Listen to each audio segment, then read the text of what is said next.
The scowling little boy was, in fact, our main character, Zeke Eldragon. Do not let his infant-sized body fool you. In his previous life, he was none other than Gilfaz Eldragon, the patriarch of the strongest clan on the entire continent. As for why he had appeared in the form of a newborn like this, we need to go back more than 1,000 years. He had once reached the absolute pinnacle of martial arts, only to realize that no human lifespan could ever be long enough to truly surpass that truth. Clinging to an ancient legend, he learned of a sacred land hidden deep within the world, guarded by a divine dragon. Buried at its center was said to be a metallic golden fruit, one believed to hold the very essence of immortality, the fruit of eternal life. Driven by this conviction, Gilfaz traveled there, defeated the divine dragon, and finally laid eyes on the mythical fruit itself. Dragging his wounded body across the ground, he forced himself toward the tree and quickly plucked the fruit. With this, I can keep pursuing the absolute peak of martial arts, he declared, laughing with relief as he devoured the fruit without even a moment of hesitation. Such was Gilfaz Eldragon, the man heralded as the strongest in the world. Time drifted by, and decades passed. Inside a quiet room, sorrowful voices echoed over and over. It is a matter of time now. He is simply too old. At the very least, let him rest peacefully. Sitting by the bedside was the eldest son of the family, William. He called out to his father again and again. The look on his face was so pitiful that even Zeke, trapped in this frail, elderly body, felt compelled to speak. Stop showing me such a pathetic face. My time has simply run out. That is all. Hearing that, William forced a laugh. This mansion feels so cold without mother. You? Zeke shook his head. Do not be so weak. Even so, deep down he could not help but think, those legends were never trustworthy after all. But at least I was blessed with a loving wife and good children. He gently stroked the face of his grandchild and continued, my beloved children. I, your old man, have lived long enough. I leave this world with no regrets. Well, that was what he said outwardly. Inside, however, Zeke was absolutely fuming. Do not be ridiculous, of course I have regrets, if only I had a bit more time. If only I could have had more. I still have not reached the absolute pinnacle of martial arts. Gilfaz's trembling, withered hands slowly rose toward the air. Watching this, his son could not stop his tears from falling. And just like that, Gilfaz Eldragon's life came to an end, or at least, that was how it seemed. No one knew how much time had passed when Gilfaz suddenly regained consciousness. Confusion washed over him. Did I fall asleep? These wallpaper patterns. Are not these from the annex building, and why does my body feel so light? What is with these tiny hands? He stared at the small, chubby hands in disbelief. These are the hands of an infant. Have I been reborn as a newborn child? Even the strongest man in the world could not help but break into a cold sweat at the thought. It took several seconds before he could steady his breathing. He forced himself to calm down. All right. Breathe.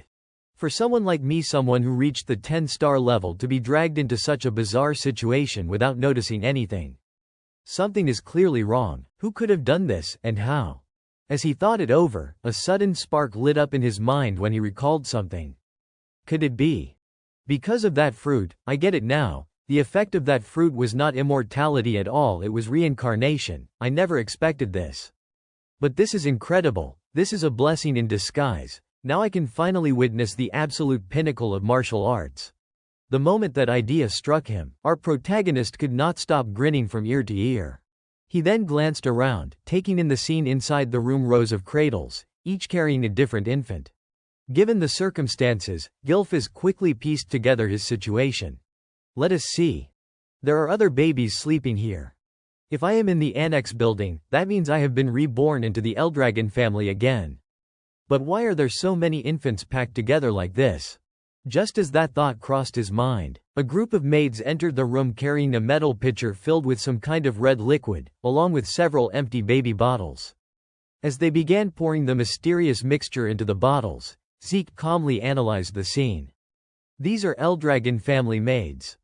Judging by what they are doing, it must be feeding time. After all, this place is full of newborns. Unaware of the storm of thoughts inside him, one maid spoke up. Get ready. Yes, madam, another replied. Then, seemingly out of nowhere, they dragged in a goblin and immediately shoved one of the bottles filled with the red liquid into its mouth. The sight left the protagonist completely baffled. Why is there a goblin here? What on earth are they planning to do? As if answering his question, the goblin's chest suddenly turned bright red, glowing like heated steel. A heartbeat later, its chest exploded outright, splattering fresh blood across Zeke's tiny body. He froze in shock. Huh? What just happened? Across the room, the maid spoke again. If we dilute it this much, it should be safe. Go feed them. Yes, madam, the others responded, immediately hurrying over to feed each newborn with the same red mixture. Naturally, Gilfis could not escape the same fate, and because he had already witnessed the goblin's gruesome end, he was terrified enough to practically wet himself. What? They are making us drink this. That is not milk. What is this liquid? It is packed with an enormous amount of power. Feeding something this dangerous to newborns is insane. Regardless of what he thought, the moment the bottle's nipple touched his lips, Zeke's infant body began sucking on it uncontrollably. This enraged Gilfis to no end. Damn it, I forgot I am a newborn. The instant the red liquid slid down his throat, Gilfis realized what it truly was. This is ancient dragon blood. What are these idiots thinking, making us drink something like this? So that is what they meant by dilution. It is for this is bad. I need to spit it out, I already swallowed a bit. But a small amount like this should not kill me. The other babies are spitting it out by instinct. I need to do the same before I explode. But is that really the right choice? He wondered anxiously. But then, a new thought hit him. This is a jackpot. This is my chance. If I absorb all this energy, I could surpass even my past self and finally reach the absolute peak of martial arts. I do not know why this opportunity appeared, but I am taking it. Do not underestimate me. Do not underestimate Gilfis Eldragon.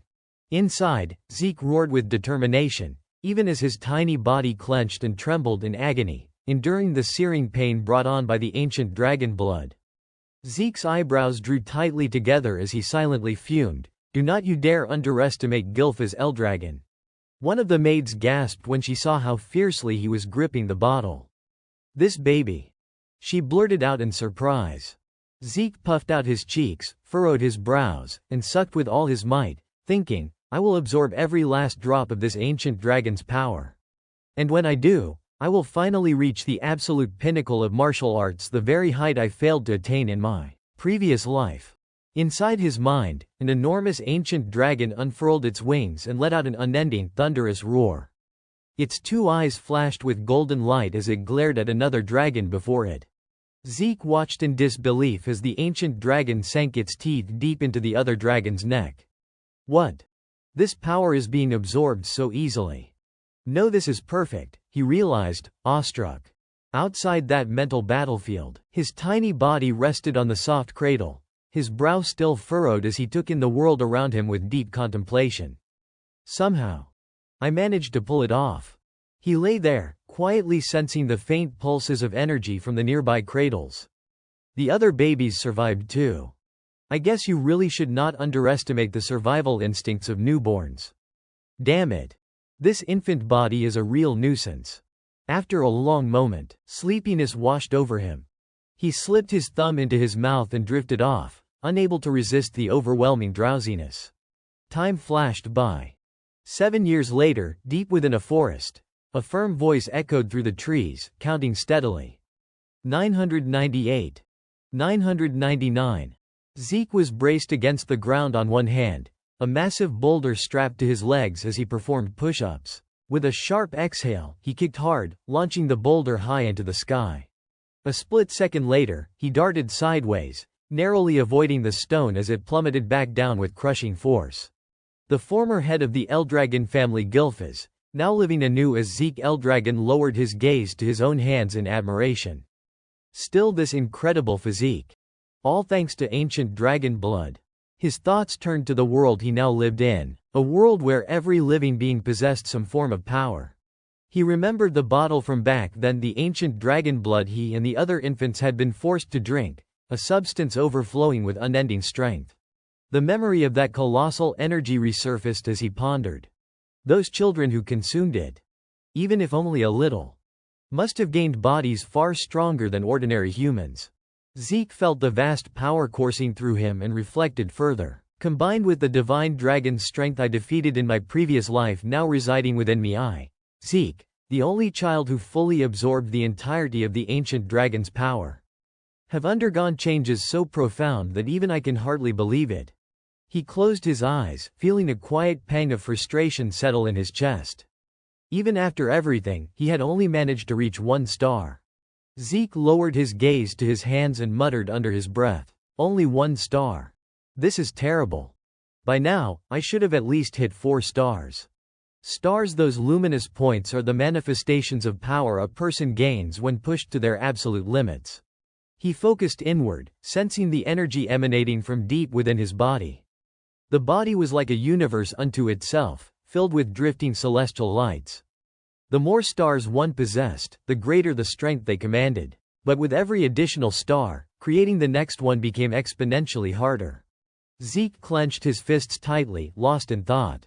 In his previous life as Gilfas Eldragon, he had reached 10 stars, a record that had never been matched.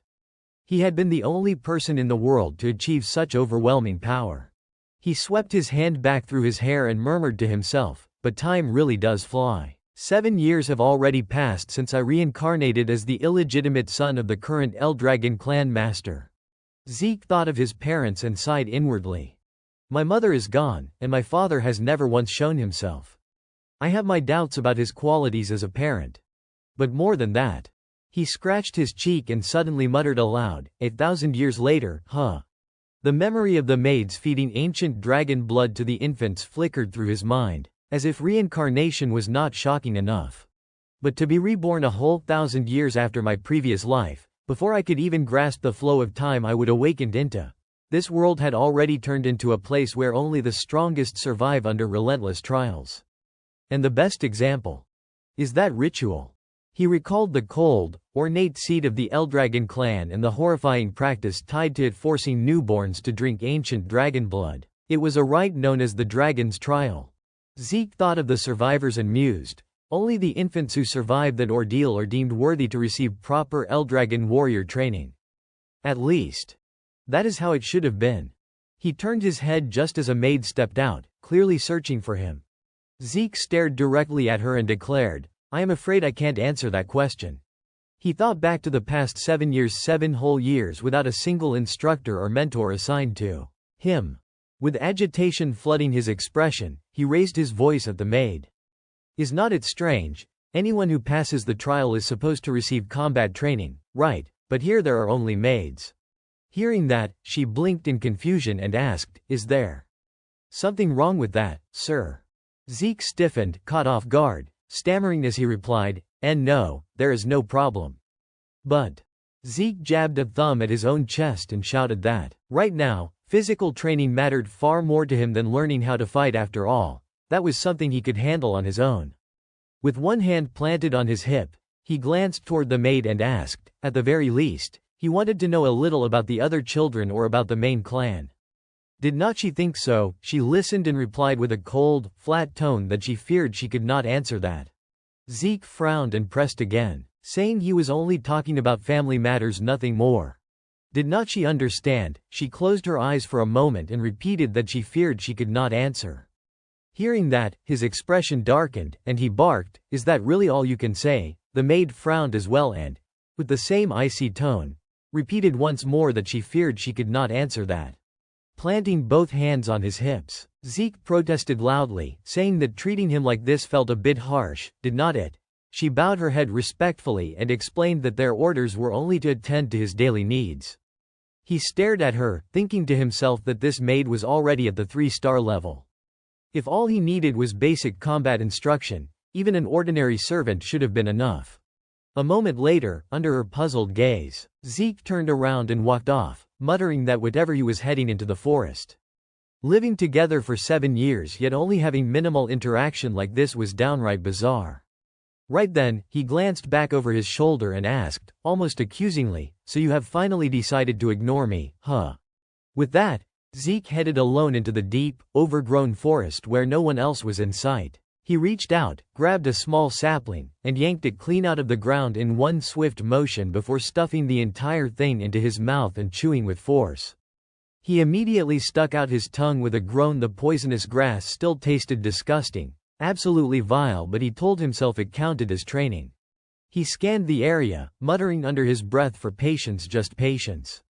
Then he glanced at the brush behind him and whispered that those eyes watching him lately. He genuinely wished he could do something about them. Letting out a slow exhale, he raised his voice toward the woods ahead. Well, I did not expect you to show yourselves over something this trivial. Seriously, if you have got something to say, come out here and say it directly. Right after that, Zeke pursed his lips and hurried toward the source of the sound, pushing aside the bushes with his hand to get a better look. Within the thicket, faint streaks of purple light flickered through the air.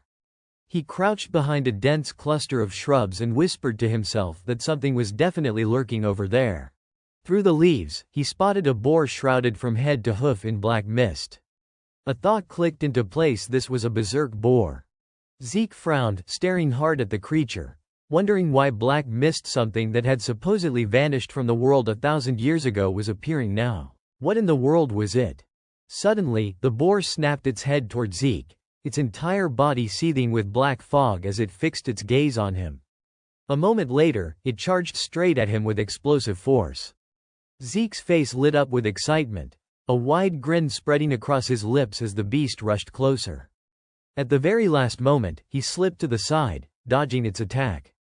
His eyes flashed, and he drew back his fist as golden light gathered around it. He threw a powerful punch, the impact sending the berserk boar flying backward a substantial distance. Looking down at the glow still flickering across his knuckles, Zeke let out a surprised exclamation. How could a casual hit against something of equal 1-star level generate that much force? Without wasting time, he hoisted the boar's carcass over his shoulder and started walking away. The quality of the stars really did matter. Being left unattended like this was getting tiresome. Maybe it was about time he set off on an adventure of his own. Leaving the forest behind, he quickened his pace. If he were to head anywhere, the sea would be his first destination. Behind a tree not far away, a man grasped his staff tightly and wondered what in the world he had just witnessed. Despite having no formal training, Zeke had used 1-star power and taken down a berserk boar in a single strike. More importantly, the boy had sensed his hidden presence. That child was anything but ordinary. Thinking of Zeke, the man reflected on how the boy's mother had died early and his father barely cared. How could Zeke have received any proper education under those circumstances? Even so, as long as the family's blood flowed in him, the boy was never allowed to escape the clan and would always be under watch. Sitting cross-legged on the ground, the man murmured to himself that even if Zeke was born out of wedlock, he still carried the blood of the clan. Was that how it was? Things were going to get interesting from here on. A moment later, his figure instantly vanished without leaving so much as a trace. Elsewhere, at the small home where Zeke had grown up, he tightened the straps of his pack and muttered a question to himself: who were those people? 3 4-star fighters and 1 5-star, all seasoned warriors. What business did people like that have here? Zeke stood outside the door with his ear pressed against the wooden planks, catching the murmurs from inside. Out here in the countryside, the air was clean and peaceful, and the place was quiet enough that even a squad captain would have trouble finding any cracks or hiding spots nearby. It did not seem like these people carried bad intentions. At the very least, it did not feel like an assassination attempt. If that were the case, he pushed the door open with some force and spoke cautiously. What business do you have here, in a place like this? His eyes fell on the insignias pinned to the 2 men's uniforms, and suspicion stirred. The crest of House Eldragon. Had something happened? One of the men immediately stepped forward. Removing his hat, he placed a hand over his chest and bowed respectfully. This must be our first meeting. We are here to escort you, Lord Zeke. You are required to participate in an examination. Zeke froze, eyebrows knitting in confusion. An examination.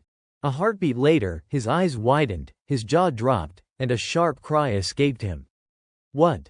Inside the small wooden cabin, Zeke's incredulous voice echoed off the walls. Even though no one has ever taught me anything. Zeke folded his arms, staring up in stunned disbelief. He had not expected this. He was actually back at the main estate. He now stood before the grand, lavish mansion, its sprawling grounds radiating wealth and authority. Not long ago, he had been brought here by envoys from the main house. When the attendants saw the condition he was in, they immediately warned him, "You need to change. You can't enter the estate looking like that." He was genuinely taken aback. He could not enter, were not they bringing him here to live at the main house. He thought briefly of the place known as the Dragon Crypt. It seemed that over the last 1,000 years, House Eldragon had established a specialized educational institute. Zeke recalled what he had once learned. Children born into the Eldragon clan were all expected to enter the Dragon Crypt and were educated at home until the age of 7. Today was the entrance examination. A confident smile tugged at his lips. Well, he did not exactly have any real upbringing or proper instruction. He stood straight, glancing around the courtyard. Then, without warning, he dropped into a crouch and clutched his head in frustration. Even so, participation in the test was mandatory. They had dragged him all the way from the borderlands for this. He could not help thinking back to the moment it happened. Why now, of all times, right when he was planning to leave? All that preparation, gone for nothing. As he remained squatting on the ground, a voice suddenly came from behind him. A boy with gentle blue hair leaned down with a concerned look. "Rangi's, from Ward's Clow village." Are you alright? Is something wrong?" Zeke looked up, confused. "Who are you?" The boy hesitated, flustered. I am Rangi's. "You looked not okay." "So I." Zeke stared at him without the slightest hint of emotional investment. But he noticed the energy radiating from the boy's body. For someone who looked so timid, he was surprisingly perceptive. Zeke abruptly stood and cleared his throat. Sorry about that." He flashed a friendly smile. "You are Rangi's, right? I am Zeke." Then he sighed. "I honestly have no idea what they are planning to make us do." Rangi's hugged his arm nervously. "The exam has not changed in years." But Zeke casually added, "Actually, I do not even know what the test includes. I have zero foundation." Rangi's expression drained of color. "What?" He stared at Zeke in disbelief. How could someone come to the entrance exam without knowing anything? Was this kid insane? He quickly tried to explain. Today's test includes." But before he could finish, a loud shout came from the distance. "Hey, Rangi's, you weak little coward." Rangi's stiffened, turning around in fright. Another boy approached with a punchable smirk plastered on his face. This one was Redden, also from Ward's Clow village. He sneered with open contempt. "What is a pathetic weakling like you doing here? Lost your way? Go home before you get yourself hurt." Rangi's answered in a fluster. "Oh, of course it is for the Dragon Crypt exam." Hearing that, Redden scoffed loudly. "You!" He burst out laughing, clutching his stomach as he mocked him. "No way. There is no way you are getting in. Your dad's a false dragon, is not he? What could the son of a fake dragon possibly accomplish?" Rangi's hands clenched so tightly they trembled, and Zeke noticed it immediately. Within House Eldragon, ranks and hierarchy were strictly defined, established ages ago by the absolute sovereign, the primal dragon. Below him were the true dragon soldiers, the dragon captains, and the high dragon commanders. And at the very bottom were the false dragons, those unqualified to enter the Dragon Crypt or unable to graduate. The title essentially meant immature, incomplete, unworthy. Rangi's lowered his head, anger simmering beneath his timid exterior. "But I want to prove. We are not imposters." Just then, a calm voice cut through the tension. Why are you so sure when no one's even tried yet?" Zeke stepped forward, placing himself between Rangi's and the three boys. Redden glared at him with disdain. And who the hell are you supposed to be? You got a problem?" Zeke smiled pleasantly. "No. Just asking a simple question. Why can't Rangi's do it?" Redden jabbed a finger toward Rangi's. "Because he is weak, obviously." The word made Rangi's flinch weak. Zeke studied him for a moment, then said plainly, "He is actually stronger than all of you combined." Rangi's eyes widened in shock, completely stunned. The boys exploded in anger. "What did you just say? You saying we are weaker than that pathetic loser?" Before the argument could escalate, the sound of heavy footsteps approached. Two men appeared and shouted, "Attention!" They were dragon instructors. One of them spoke sternly, "The entrance examination for the dragon crypt begins now. Candidates will register in order, then proceed immediately with their assigned number tags." Redden clicked his tongue and backed off, but not without throwing a parting threat. "I will remember your face, you bastard." Zeke sighed in exasperation as the boy walked off. He did not need to get that angry. Kids these days get heated over anything. Behind him, Rangiz murmured nervously, "We are the same age." "Right," then he lowered his head a little more. Anyone would lose their temper if they heard someone say, "I am stronger than them." Zeke glanced at him and replied softly, "Is that so?" Zeke crossed his arms and spoke plainly, "But this entrance exam is mandatory, right? So talking about being incapable or anything like that does not really make sense." Rangiz blinked in confusion. "So? You could really just back out, you do not actually know anything, do you?" Zeke shrugged casually. "You could quit. I would not know." Rangiz forced a small, awkward smile. "You would probably be better off quitting, at least that way you won't get hurt." Zeke did not respond further. Instead, he smiled and rubbed his chin thoughtfully. "Someone of my level could not even quit if I tried," he mused inwardly. Rangiz could not help but be impressed. He was confident, even without knowing the contents of the exam. Zeke chuckled. "All right, whatever. Let us move quickly. If we do not, the exam will start." Rangiz scratched his head. "Ah. Yeah, right." The two of them then moved to focus near the dragon instructor. The instructor explained, "The test is very simple. If you can scratch this stone, you pass. You are not allowed to use any weapons other than what we provide, but you may use your bare hands. Just make a visible scratch on the stone, and that will suffice." He smiled slightly and added, "However, each of you only has 3 attempts." Zeke could not help but exclaim softly. Simple enough, he thought. Rangiz was a bit taken aback. "What?" Zeke reflected silently. "Just scratch the stone, huh? After going through that insane dragon trial ritual, I was expecting something terrifying for this exam. This is anticlimactic." The instructor's voice rang out coldly, "Begin." Immediately, another student rushed forward, striking the stone with all his might. Rangiz instinctively clutched his head in panic. A loud thwack echoed again, but suddenly something shot out, and the student's hand began bleeding. Everyone near Zeke gasped, shocked and horrified. The boy let out a cry and collapsed flat on the ground. The instructor approached, making a note, and asked, "First attempt failed. 2 attempts remain. Do you want to try again?" The boy did not move, and someone nearby smiled. "Consider it a forfeit. Clear the area." They dragged the boy away in front of everyone, and the next candidate stepped forward. Rangiz still clutched his head in fear, while Zeke's expression darkened in anger. "So this is the test," he muttered quietly to himself, staring at the stone. "What is this thing, really?" Rangiz began explaining to Zeke, "It is called Rebirth Stone. Even the tiniest scratch will immediately regenerate. Moreover, if it is struck with pure force, the stone will reflect the attack with hundreds of times greater power." Zeke paused, considering this. "Is not that completely unreasonable?" he thought. Rangiz continued, "However, if you channel your energy correctly throughout your body and strike properly, it can be scratched." Hearing that, Zeke furrowed his brow and began calculating. "I see.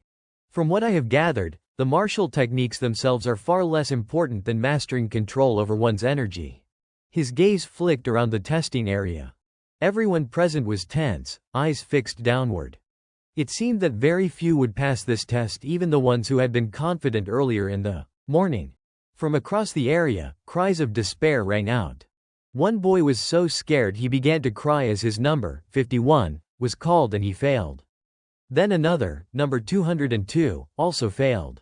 The cards fell to the ground one by one, and the dragon instructor, expressionless, continued recording each result. Next came number 315. Zeke looked up at his card and realized it was his turn. Rangiz, worried for him, whispered, "Hey. Do not you still have the option to quit?" Zeke waved him off as he stepped forward. "Do not worry." Rangiz could only stare, tense and speechless. The dragon instructor pointed toward the testing area, pen in hand, ready to make notes. At that moment, his eyes widened in surprise. From behind Zeke, a powerful energy began emanating. He allowed himself a small, confident smile. The weapons are on the rack, he thought, but I won't need them. Seeing Zeke step into the arena empty-handed, the dragon instructor frowned. Not using any weapons, he asked. Zeke nodded calmly. Yes. Unnecessary. My fists alone will be enough. In the stands, the students murmured in disbelief. He is going in bare-handed. Even if he is skilled at controlling his energy, there is no way he can scratch that stone with his bare fists. He will just shred his hands to pieces. Rangi's turned pale at the thought. No. Forget the fists, he might even blow his entire arm off. He mentally scolded himself. Just as I feared. I probably should have stopped him more decisively. The dragon instructor did not resist either. I understand.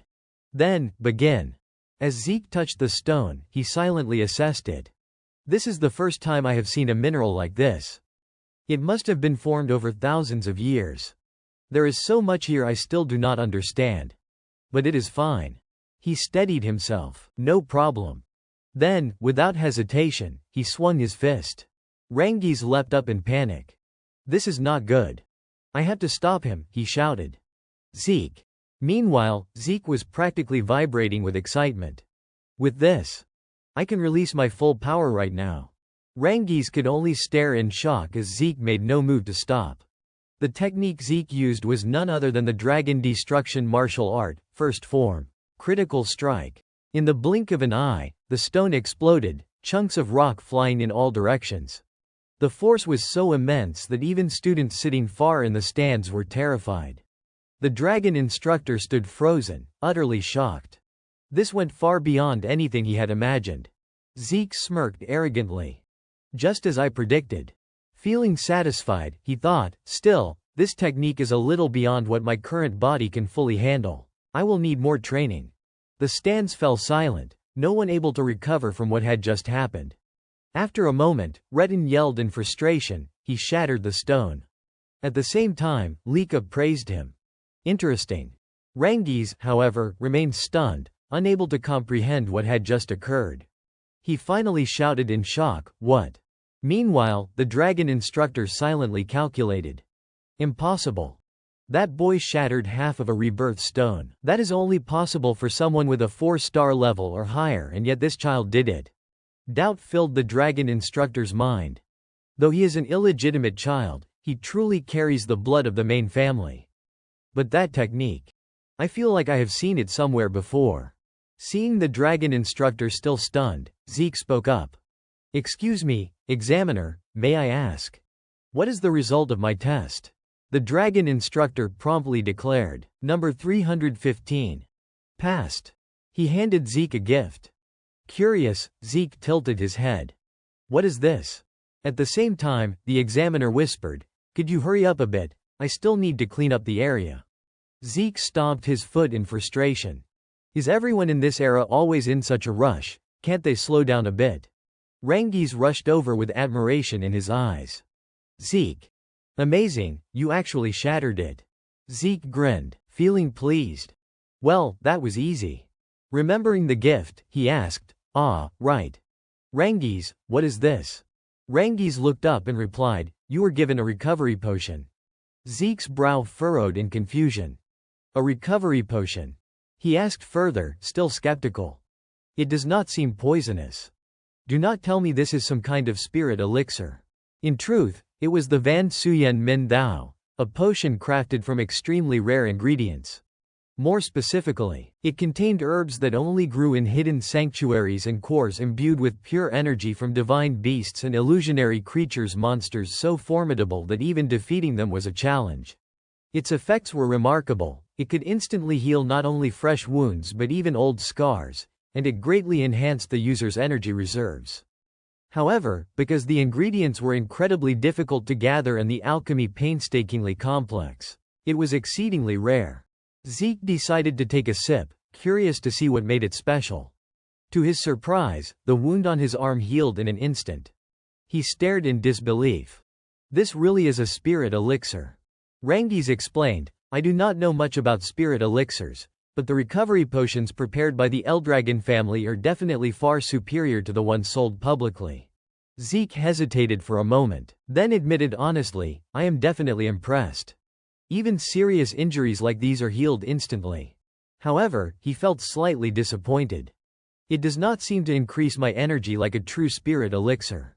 Rangiz shook his head. For me, Zeke, you are even more incredible. Zeke muttered to himself, what is he saying now? At the same time, he reflected. No. This is truly the culmination of human knowledge accumulated over more than 1,000 years. Meanwhile, Rangiz continued praising him. You are really amazing. Zeke, you are insanely strong. Zeke replied casually, well, I am aiming to become the strongest. Rangiz's admiration deepened. He says these things so calmly. Below the stands, the sword trials continued. Number 373. Passed. Number 395. Passed. Number 405. Passed. Hearing the results, Zeke silently reflected. The fact that the others had passed was predictable. Next was number 414. Though still terrified, Rangiz resolved himself. It is my turn. I can do this. Zeke shouted encouragement. Hey, why are you so worried? It is fine, stay calm. Do not set the bar too high. But seeing Rangiz preparing, he groaned inwardly. What is he doing now? Rangiz took a deep breath. The dragon instructor signaled, begin. Immediately, Rangiz closed his eyes, raised his nose, and swung his sword. The instructor reminded him coldly, first attempt failed. 2 tries remain. Hold on. This time, you can do it. Rangiz gripped the sword again and struck hard at the stone. The second attempt ended in another miserable failure. He trembled and exclaimed, no way. His friends laughed, clutching their stomachs. Just as expected, being a descendant of the false dragon meant he was still a false dragon. Give up already. At this moment, someone reminded him of an earlier conversation. What did you say just now? Redden jeered loudly, was not it you claiming that Rangiz lying there was stronger than us? The mocking words grew increasingly cruel. Stop babbling. It is ridiculous. The dragon instructor asked, 1 attempt left. Do you want to try again? Rangiz shook like a leaf. I. Unbeknownst to him, Zeke had already stepped beside him. What are you doing? Zeke asked, puzzled, why are not you using the spear, why take a sword? Rangiz could not understand his meaning. The spear. What do you mean? Zeke calmly explained, as I said, why use an inappropriate weapon without any plan? On the stands, students fanned the flames. With your current state, no matter how hard you try, you won't make a scratch on that stone with a sword. Other students laughed along. Are you stupid? His father did not use a spear, he was teaching him sword techniques. A group of other students whispered to each other, yeah, switching weapons won't help anyway. Ignoring all the chatter, Zeke politely asked, instructor, is it against the rules to switch weapons mid-test? The instructor replied nonchalantly, not an issue. Zeke grinned and pointed at Rangiz. See, the instructor said so. Lucky you. Now. He prodded him to ignite his determination. Are you really going to leave it like this? Images from the past flickered across Rangiz's mind. Slowly, he stood taller. No. I will. And he decided to try the spear. Thinking back on the past, my father had never been able to enter the long cavern. Yet he was gentle and caring, always treating Rangiz kindly. No matter whether Rangiz was happy or sad, he had the habit of patting him on the head. He had been called a false dragon and mocked for it. Even so, my father never minded. He raised me with care. He taught Rangiz from the smallest things in life, showing him how to hold a sword and how to use it properly. Returning to the present, in the middle of the plaza, Rangiz silently swore to himself, the person my father raised is not fake. Today, here and now, I will prove it. Though his determination was strong, Rangiz's mind was still crowded with thoughts. He looked down at the spear in his hand, tense, thinking, if I try with a sword again, the result will be the same. Alright, I will trust Zeke, but how do I even use a spear? At that moment, Zeke was beside him, calling out, Rangiz. He pointed toward the resurrection stone. Then he cheered him on. Just thrust straight. Do not overthink it. Just thrust. Encouraged by Zeke, Rengis felt his anxiety ease slightly, though a flutter of nervousness still lingered. He tightened his grip on the spear and muttered to himself, thrust straight ahead.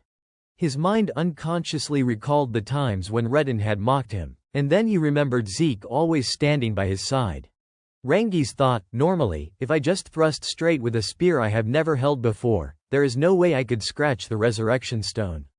But how can he say that without even trying once? Though he had only just met Zeke, it felt strangely reassuring. Thinking this, Rengis finally made up his mind. He raised the spear firmly, aimed at the resurrection stone, and declared loudly, I understand. I will try.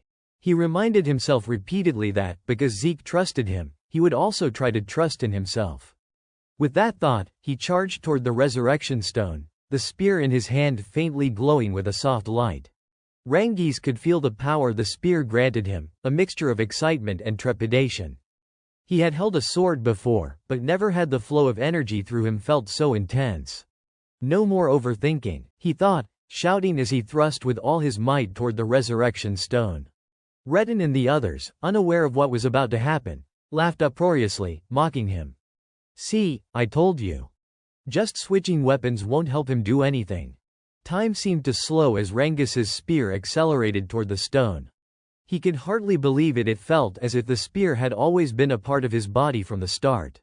The sharp tip of the spear struck at the speed of light. When it pierced through the body of the resurrection stone, dust and debris exploded outward in all directions. Redden and his companions were stunned, unable to believe their eyes, shouting, "What?" The assistant instructor beside the dragon examiner also gasped in astonishment. Oh my! Though the dragon examiner's face remained composed, he still could not help but mutter in amazement, he did not just scratch it. He pierced all the way through. As Rengis's turn ended, Zeke immediately stood and clapped his hands, cheering, "Wonderful, excellent job, Rengis." Rengis remained dazed, still holding the spear, and asked in disbelief, What did I just do?" The dragon examiner recorded the results and announced, "Number 414, pass." Rengis froze, still clutching the spear, stammering, I passed." Zeke put his arm around him, smiling, "Yes, you did it. Just as I thought." After gathering his composure, Rengis's eyes welled with tears of joy as he whispered, "I passed." Overcome with excitement, he hugged Zeke tightly and shouted, "I did it, I really passed." Zeke chuckled, "I told you so." On the stands, two of Redden's companions loudly objected, refusing to acknowledge Rengis's skill. "It is just a coincidence." "That is right, it must be." "Right, Redden." At that moment, the dragon examiner raised his voice. "The entrance examination has concluded." He then glanced at the list of successful candidates in his hands and continued, "The induction ceremony will begin immediately." Hearing this, Zeke turned to Rengis and asked, "Induction ceremony, that is it?"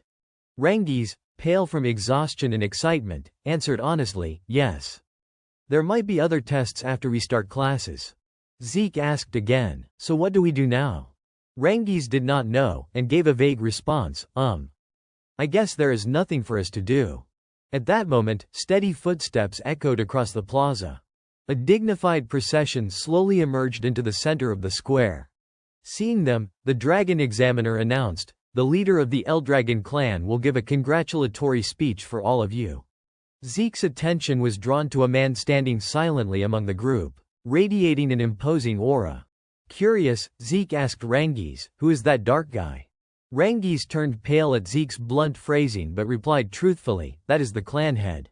Zeke, completely unreserved, commented straight out, "The clan head, with that face, can't he even look a little cheerful? Ice would probably feel warmer than him."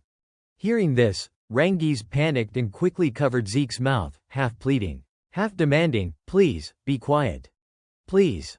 Slowly, he removed his hands, still sweating with fear, repeatedly whispering, "Please. Stay quiet." "Okay." Zeke nodded, saying nothing further. His eyes shifted back toward the leaders of the Eldragon clan, quietly pondering. "So. That is the current strength of the Eldragon clan, a few at 7-star rank, a considerable number at 6-star, truly an impressive force." Thinking this, he could not help but mutter in awe to himself. Zeke's gaze shifted once more to the clan head, his brow furrowed in thought. The current Eldragon clan leader, Balza Eldragon, emanated a mysterious aura that immediately drew Zeke's attention. Quietly assessing him, Zeke thought, I would guess he is at 8-star rank. Based on what he knew, such a rank was incredibly rare. 8-star over 1,000 years ago, fewer than 12 people in the entire world had ever reached it. Zeke was not sure how many existed in this era, but thinking this, he did not bother keeping his thoughts to himself any longer and muttered aloud, I do not like him. Hearing this, Rangiz turned to stare at him intently. Zeke quickly reined in his words, mentally reminding himself, he is the father figure here.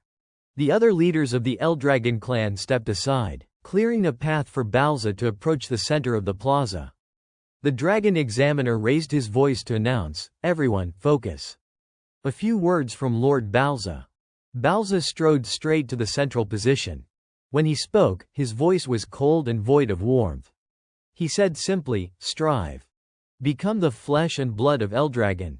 His words radiated a strange, almost magical force, sweeping across the plaza and hitting Zeke with surprising intensity. Everyone seated in the stands was almost lifted off the ground by the invisible pressure. The murmurs and gasps rose up, people whispering among themselves, impossible. I can't breathe. Zeke, however, remained unaffected. His eyes flicked toward Rangiz, who was struggling, turning pale and gasping for air. Concerned, Zeke called out, Rangiz. Looking around, he realized that even the other children were being crushed under the sheer weight of Balza's presence. Frowning, Zeke muttered under his breath, what a terrifying presence. I do not know what happened to this man, but I really do not like him. Once Balza turned and stepped back, the oppressive atmosphere in the plaza finally began to ease. Suddenly, a round of applause broke out.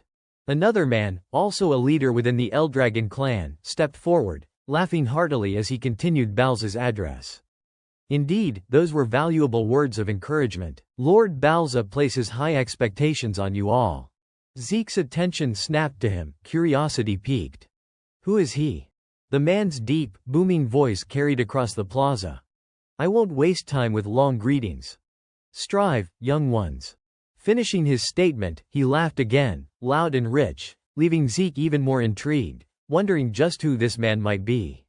Stepping back, the man casually chatted with the Dragon Examiner. The Examiner teased, really now, you sound so sure of yourself. The man laughed in return, joking, those who worry about trivial things will end up bald, you know. Zeke, observing from a distance, ignored the man's status entirely and silently thought to himself, I do not understand what is going on, but at least the atmosphere has shifted. After the oppressive display earlier, the students in the stands were completely silent, not daring to utter a single word. No one even dared to breathe heavily. Zeke, on the other hand, paid no mind to such trivialities, sitting idly as he looked down at the plaza below. Now, the Dragon Examiner held a list in hand and called out loudly, we will now announce the dormitory assignments. Those whose names are called must move immediately. Hearing this, Zeke turned to Rangiz with curiosity. Are not we all going to the same place? Rangiz explained based on his understanding. No, actually, there are 4 dragon halls. New students are assigned to the main halls corresponding to the east, west, south, and north directions. Zeke nodded thoughtfully. Got it. The Dragon Examiner began calling names. When he reached number 315, Zeke stood up, smiling, and waved goodbye to Rangiz. Your turn, Rangiz said sincerely. Take care, Zeke replied warmly.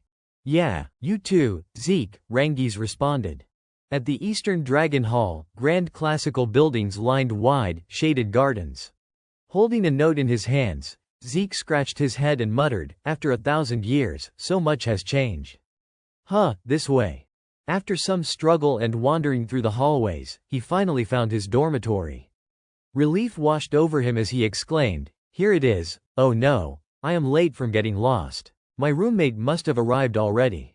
He twisted the doorknob and opened the door.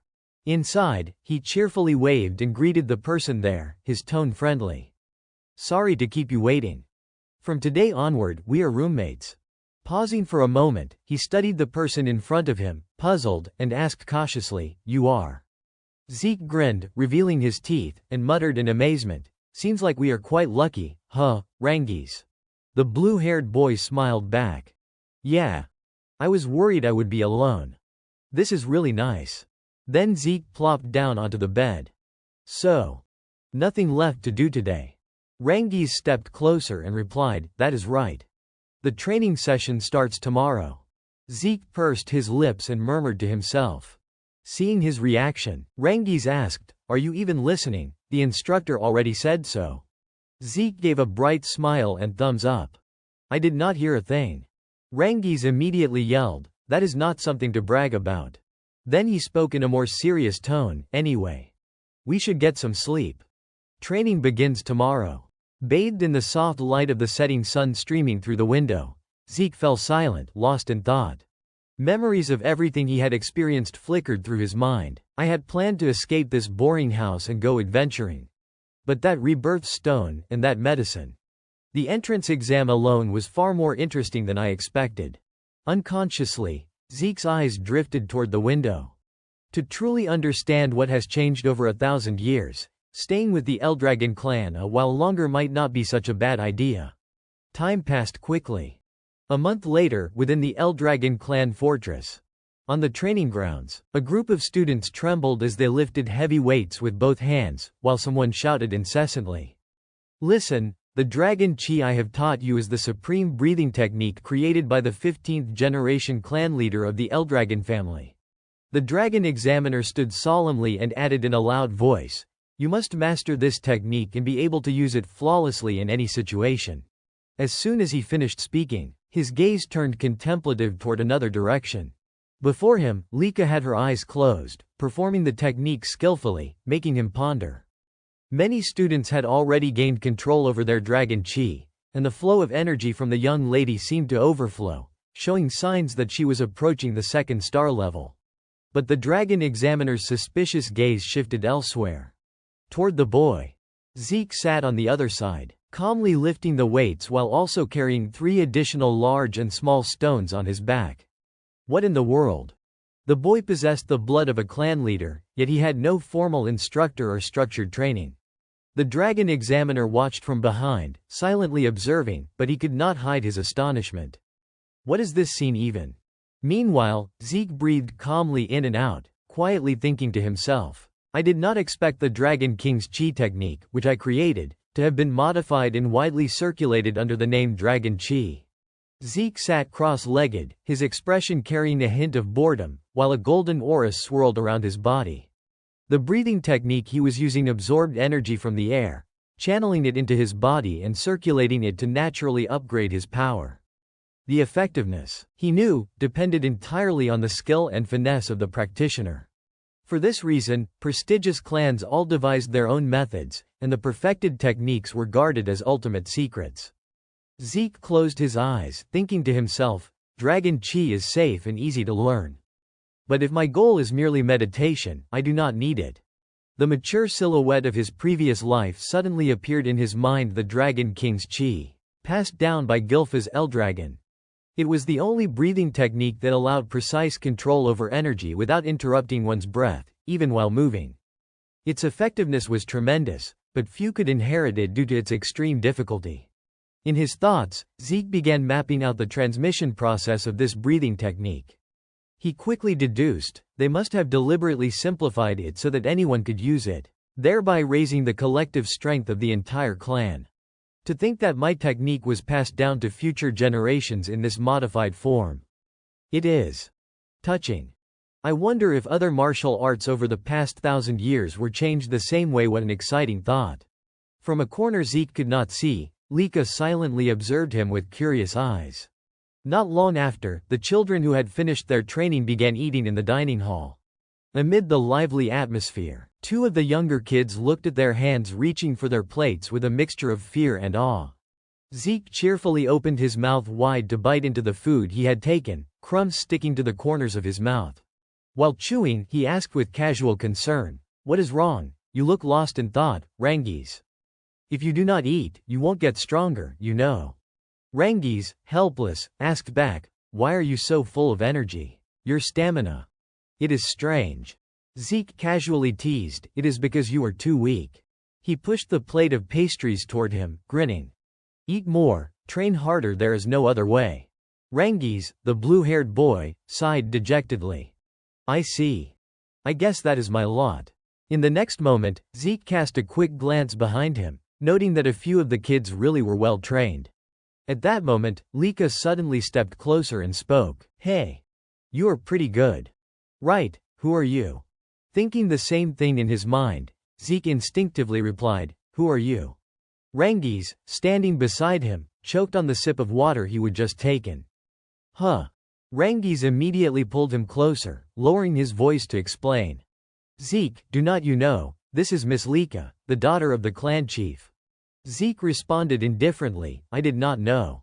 Rangiz panicked and shouted, "No way, she is one of the candidates for the next clan chief. Normally, we do not even have the right to speak with her." Zeke, with her face so close, suddenly blurted out, "If that is the case, I am also the son of a clan chief. Even if I am illegitimate." Rangiz froze in shock, his mind going blank in an instant. Meanwhile, Lika, facing him, exclaimed in surprise, "Really?" She maintained a calm expression as she asked again, "You are the illegitimate son of the clan chief, the heir apparent of the Eldragon clan, Lika Typhona Eldragon." Zeke propped himself up on his hands and replied immediately, "Why would I lie about something like that?" Lika's eyes narrowed slightly as she pressed further, "Then why are you strong enough to crush the rebirth stone with your bare hands?" She slammed her palm forcefully on the table as she spoke. "An illegitimate child without backing, how could you even do that?" Zeke, turning back to continue slicing his meat, answered calmly, "Well, that is just me." Rangiz, stop spacing out, eat. His response left Lika momentarily silent. Moments later, she suddenly bared her teeth in a grin. "You really are quite interesting." Lika sat down comfortably next to him and spoke casually. "So, what do you say? Become my subordinate?" Zeke cast her a blank, deadpan look. "Huh, what did you just say?" Lika repeated her offer, adding an incentive. "I am asking if you want to serve under me. I will be your support. Even an illegitimate child like you would want an ally, right?" In her mind, she already imagined the two of them fighting side by side in the future. Lika leaned a hand on the table, smiling as she painted the vision. "Then use your strength to help me become clan chief. Of course, I will treat you well once I achieve it. What do you say?" Zeke closed his eyes and rejected her immediately. "No thanks." Lika's expression suddenly darkened, forcing him to glance at her. "What is wrong? Do not tell me." She exuded a cold, intense aura as she spoke, her anger unmistakable. "You are aiming for the position of clan chief too, are not you?" Zeke sensed the aura radiating from her and thought to himself, is she already at second-tier level? She can emit her spiritual energy beyond her body at this age. Interesting, very interesting, but... He responded nonchalantly, "Do whatever you want. I have no interest in becoming clan chief or anything like that. I do not care about clan affairs." Lika, clearly taken aback, slammed the table and stood up. "What, then what is the point of all this?" Before her words even finished, something suddenly shot past her. Zeke's expression darkened as he drove the knife in his hand forcefully into the tabletop. The position of the knife was only a few centimeters from Lika's fingers. Zeke's eyes snapped open, glowing golden as he declared, "I serve no one, because I am the strongest." Under that gaze, Lika's whole body froze as if struck by electricity. "What?" Her face paled as she thought, "Have I been bested?" At that moment, Rangiz, trembling, stood up to intervene. Calm down." But Lika suddenly shouted with anger, "Then I will make you submit, fight me." Zeke chewed his food absent-mindedly, looking over at her, while Rangiz beside him had gone completely stiff with fear. A little while later, a boy walking nearby glanced back and asked, "Where are you all going?" "To the training ground. There is a match between the new recruits." "And it is with Miss Lika," someone replied. The boy's eyes went wide in shock. "Miss Lika, of the Typhona clan, who? Who is she fighting? How come? Who even knows?" At the training ground, other new recruits who had come to watch hid behind walls, whispering among themselves. "Is that a duel? Who is that guy over there?" Zeke rubbed his head and muttered, "This is going to be tense." Rangiz, worried, asked, "Are you okay? Your opponent is Miss Lika." Zeke, completely calm, replied, "Even if you tell me that, I still do not know who she is. Besides, why are you suddenly speaking all formally?" The blue-haired boy's eyes widened as he shouted, "Of course, you are the son of the clan chief." Zeke chuckled lightly and said, "Ah. Do whatever you want. That is the important part." Rangiz clutched Zeke's arm and rattled off a long explanation. "Please think carefully. Lika is the daughter of the current clan chief, Balza, and she carries the bloodline of the Typhona clan, one of the four pillar families of House Eldragon. She is a prodigy who has mastered every variation of the Great Thunder Sword technique, the Typhona family's legacy, since she was 7 years old, just like the other extremely talented children of Lord Balza." As soon as he finished speaking, Zeke blankly raised a hand and said, "Sorry, the only thing I understand is that she is the clan chief's daughter." Rangiz, panicking, shouted, "What? Why?" Zeke explained casually, "Everything else is completely new to me." The blue-haired boy buried his face in his hands, feeling exasperated. "Why does it have to be like this? Do not ask." But then Zeke suddenly spoke up with a tone of amusement, "The more I do not know, the more interesting it becomes." He grinned broadly, letting out a laugh of astonishment. "This is incredibly fun." Even seeing Zeke's reaction, Rangiz still worried. Ah. No matter how strong Lord Zeke is, facing Miss Lika is far too disadvantageous. Why would he even accept the challenge? Zeke rubbed his chin and replied casually, "Well, if someone issues a challenge, I do not back down." Having said that, he turned his head to look across the field. Beside him, she seemed to have already arrived. Lika drove her sword into the ground, her expression furious and radiating overwhelming presence as she declared, "The idle chit-chat ends here." Lika planted her sword firmly into the ground and shouted, demanding, "Enough chit-chat." Rangiz trembled in panic, while Zeke stood beside him with a faint smile, replying calmly, "Ready. Everything set." Rangiz, still terrified, waved his hands frantically and shouted, Just. Please be careful." Zeke stayed in place, composed, and asked Lika, Careful, that is up to you. Why are you so determined to challenge me?" She answered confidently, "I want to become the clan chief. To do that, I need to make you submit and join me." Zeke sighed, puzzled, thinking to himself, "What does that have to do with me?" Lika's expression darkened. "Wait. Do not you know the current situation of your clan? Oh, right. You are an illegitimate child." He hesitated, "Well, I might know something if you ask directly." Lika immediately explained, "Listen carefully. Including you and me, there are 5 candidates for the next clan chief. Everyone except you has already allied with one of the 4 branches of the Eldragon family." She considered the strength and lineage of each person before continuing, "Which branch will produce the next clan chief is extremely important. That is why all of us are here at the Dragon Halls to represent our branches and compete against each other. I need more strength to stand against my brothers." Zeke frowned, thinking, so it is a showdown between the 4 branches. Complicated. I am not even sure I understand. Then he said aloud, "Got it." Lika drew her sword and continued, "As a candidate for the next clan chief, I must strengthen my resources even further." She declared her intention as she leapt forward.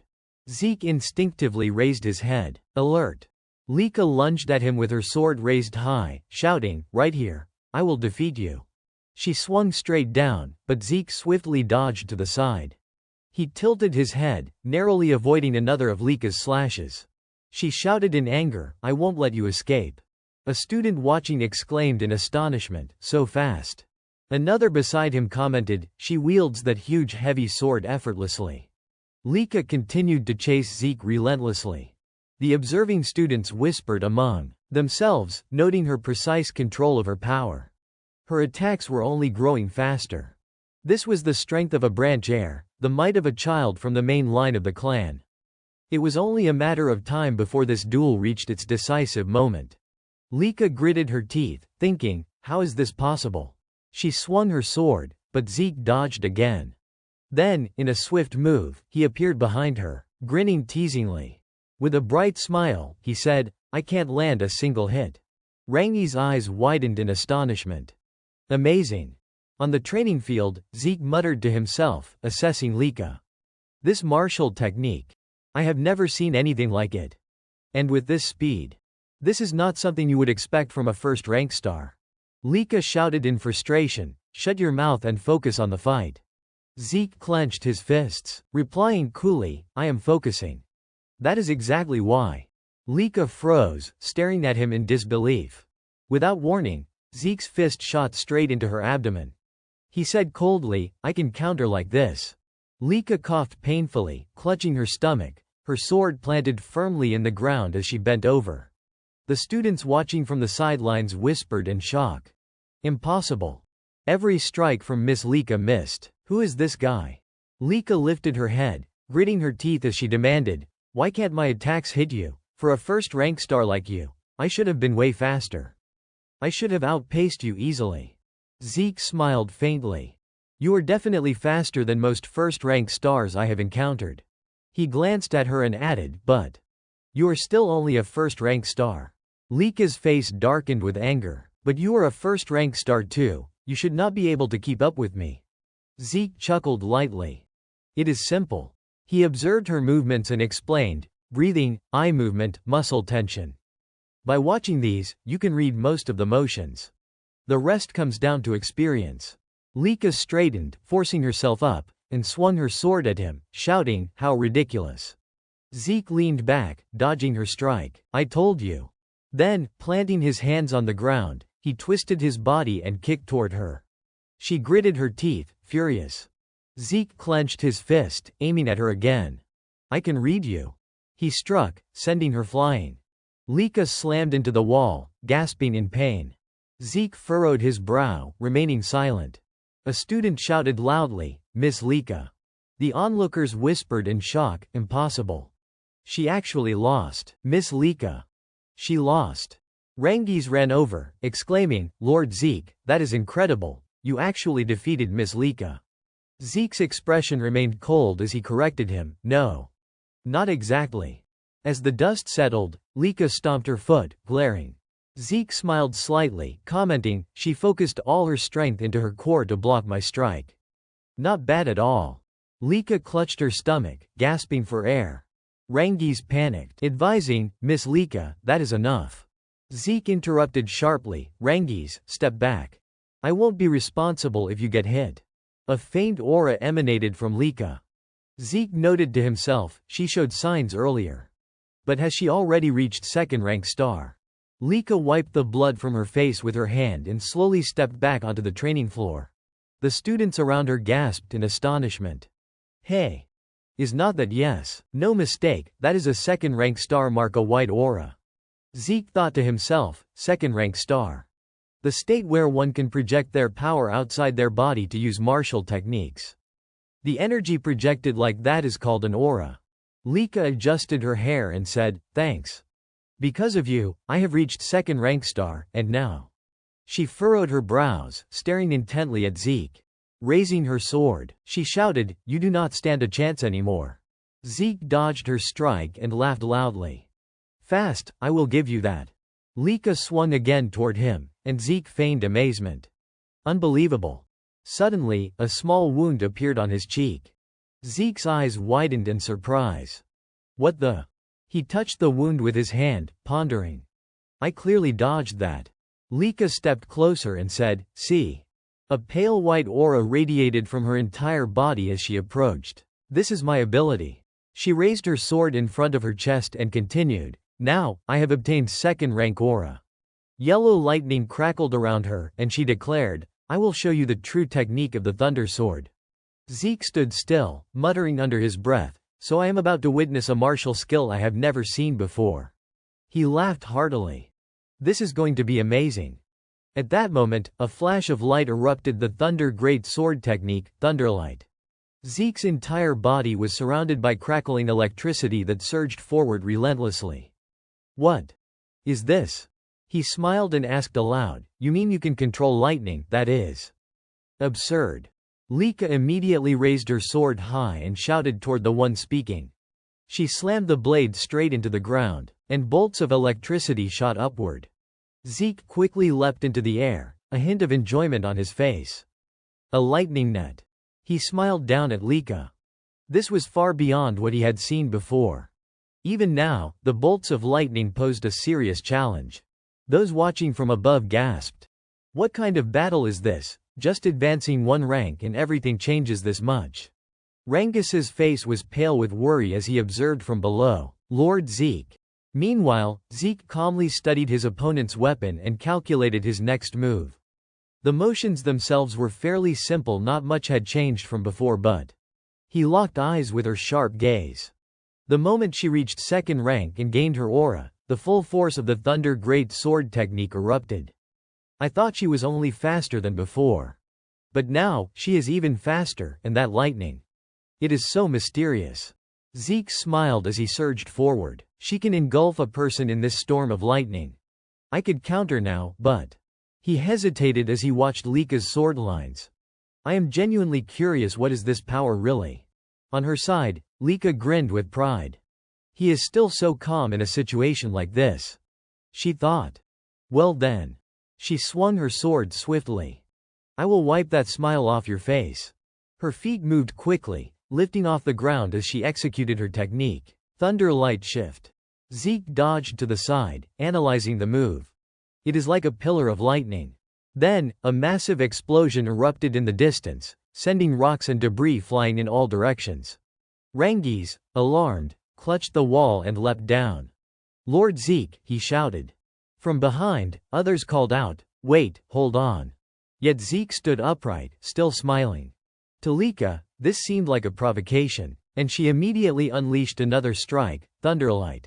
The impact forced Zeke to plant a knee into the ground to brace himself. Rangis ran forward, shouting, Miss Lika, please stop, if this continues. But her tone turned mocking. Not holding him down at all, she thought with disdain. Lika's entire body crackled with electricity. Does not he realize that stopping now would be humiliating for him? Rangis, still worried, turned to Zeke. Lord Zeke, please. Surrender. If you give up and submit under her command, she will stop here. Zeke lowered his head, a faint smile on his lips, remaining silent. Seeing this, Lika's expression brightened. So even as an illegitimate child, you still carry the pride of the Eldragon bloodline. I see. Fine, then I will finish you with my full strength.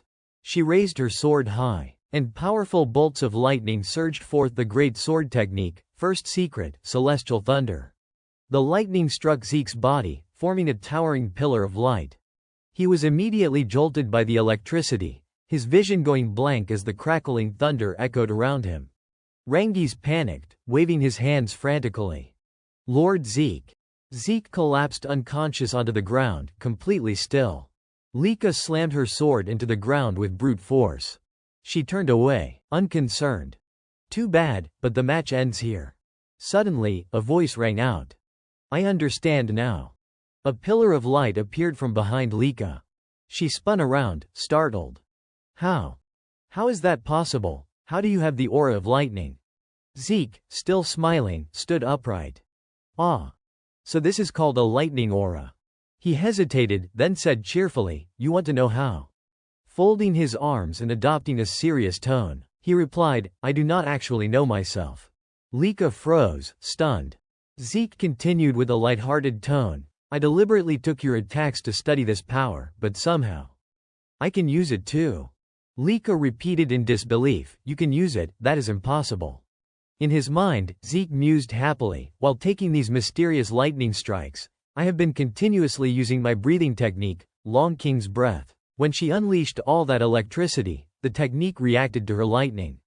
My hands began to generate sparks, and the lightning started accumulating inside me. He wiped a smudge from his face, smiling. Before I even realized it, I could manipulate the lightning.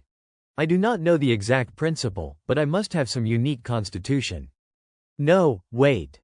Zeke looked directly at Lika and continued, if we consider that this great sword technique is a hereditary martial skill of your family, should I assume that your entire family has a special constitution? With that thought, he quickly moved toward her, hypothesizing that his own energy could adapt to the nature of lightning. Yes. This is turning into an excellent training session. Zeke raised his hand, and sparks of lightning appeared, even more than before.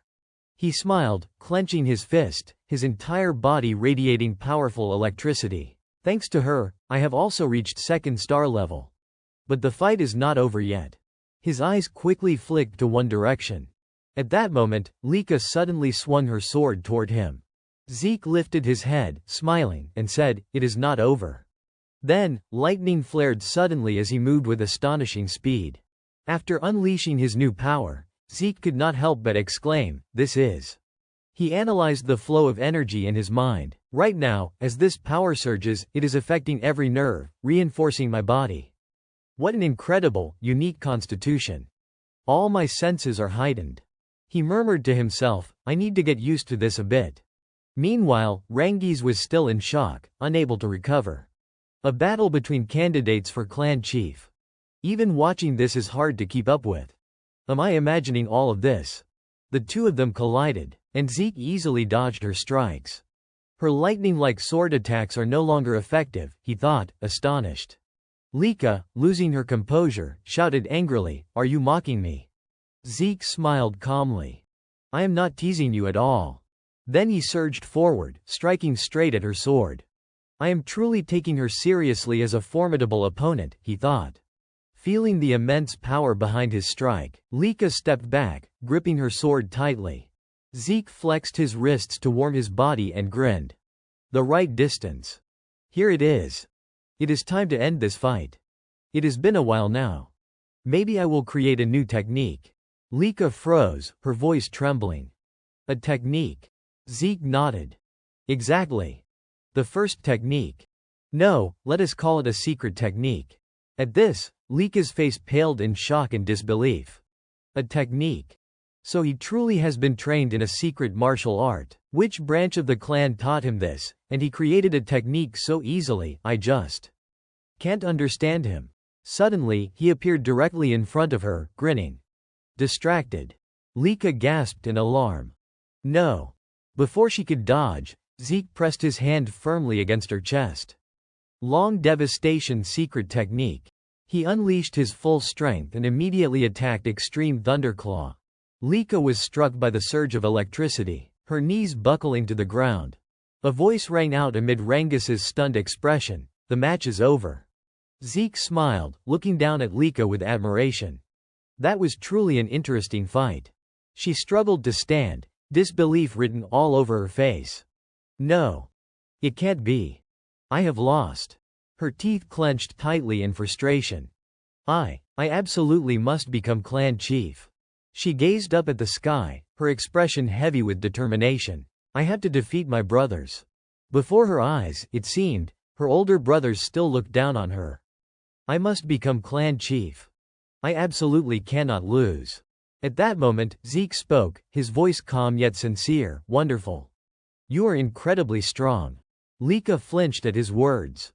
He leaned forward slightly and continued, I have learned so many new things. This has truly been an extremely meaningful experience. Zeke extended his hand toward her, smiling warmly. With a playful sparkle in his eyes, he asked, it would be boring if this were the only time we sparred. Shall we train together again, Lika? Lika's face flushed slightly, touched, as she looked up at him. Zeke extended his hand toward Lika and smiled brightly. I am really looking forward to the next time. She shook his hand and returned his smile. How could I ever compare to you? I have lost. A few hours later, deep within the crevice, a horde of monsters appeared. A man stood surrounded by the creatures. Balza remained calm, watching as they charged toward him. He furrowed his brow, and his eyes suddenly flared. A violent killing intent surged outward, and behind him, the shadow of a roaring dragon manifested. Balza muttered under his breath, "Dragon's might." He drew his sword and lunged toward the monsters. Balza swung in a wide arc, thinking silently, Dragon Chi Destruction Formation. Technique 1, Origin. Sword energy radiated outward, annihilating dozens of monsters in an instant. Afterward, Balza sheathed his sword. The soldiers behind him immediately rushed forward to engage the remaining foes. The rift's gate slowly began to open, and Balza walked toward it with measured steps. A soldier bowed and reported, Lord Balza, I have something to report. Balza asked, what is it? The soldier replied, Miss Lika has reached the 2nd star level. Balza stopped in his tracks. He glanced at the soldier and asked sharply, and? The soldier hesitated, then continued, reaching the 2nd star at her age is a remarkable achievement. With Miss Lika's talent, by the time she graduates from the Dragon Cavern, she could reach the 4th. No, she might even achieve the 5th star. Balza's expression turned cold. Talent means nothing. Report to me when the girl becomes useful. If you have come just to report something trivial like this, leave. The soldier paused, then added cautiously, but Miss Lika has been defeated. Balza's eyes widened in surprise. The girl challenged one of the older ones. The soldier replied, No, Lord. The one who defeated Miss Lika was a child of the same age Zeke. Balza muttered, surprised, Zeke. The son of that woman. He paused, considering. It makes sense her mother had unmatched martial talent but. Balza turned to the soldier, demanding, still, she died when that boy was born, right? Who could have taught him the techniques capable of defeating a 2nd star warrior? The soldier, recalling Zeke's feat, replied, regarding that. Zeke defeated Miss Lika entirely on his own, without guidance from anyone, and he reached the 2nd star purely through his own strength. Balza issued his command, I understand. Then let us begin the first training session. The soldier looked surprised, hesitating. I mean no offense, but is not it a bit too soon? They have only been learning formal combat for about a month, and most of the children have not even reached the 1st star yet. Balza's voice was cold. It does not matter whether they have trained or not. Death treats everyone equally, and only the strong can survive. Those who can't even overcome the first trial no matter how many stars they have are not worthy of being an Eldragon. The soldier bowed and replied, Understood, Lord. Balza suddenly added, Report this to Freya. The soldier blinked in surprise. Freya, sir. Balza responded, Yes. It is quite interesting that the boy wanted to defeat Lika using only his own strength. He continued as he entered the crevice, Freya will be assigned to oversee the content and entire process. Let her supervise closely throughout the challenge. The soldier immediately responded, Understood. Balza chuckled softly to himself, Zeke. Truly fascinating. The next day, at the training grounds, the students were practicing furiously. Rangiz was also doing his best to improve himself. Nearby, Zeke carried stones and weights on his body, thinking to himself, Dragon Seal combat method.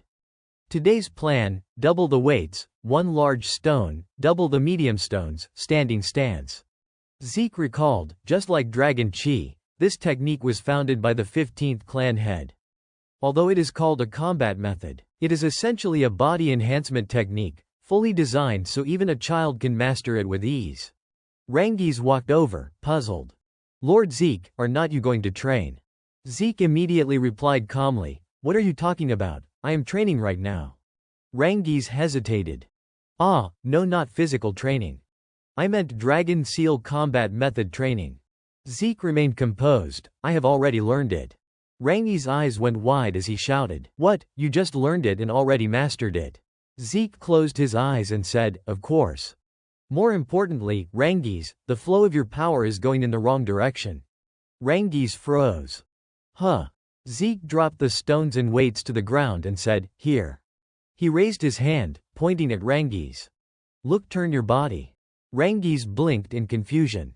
I was floating just now, he murmured. Yes. A sudden surge of energy lit up around him. Zeke placed his hand on Rangiz's shoulder, transmitting energy into his body. Once finished, he said, This is the proper flow. Rangiz's eyes widened in astonishment. Thank you. Lord. Rangiz looked at him seriously and said, You have truly mastered it.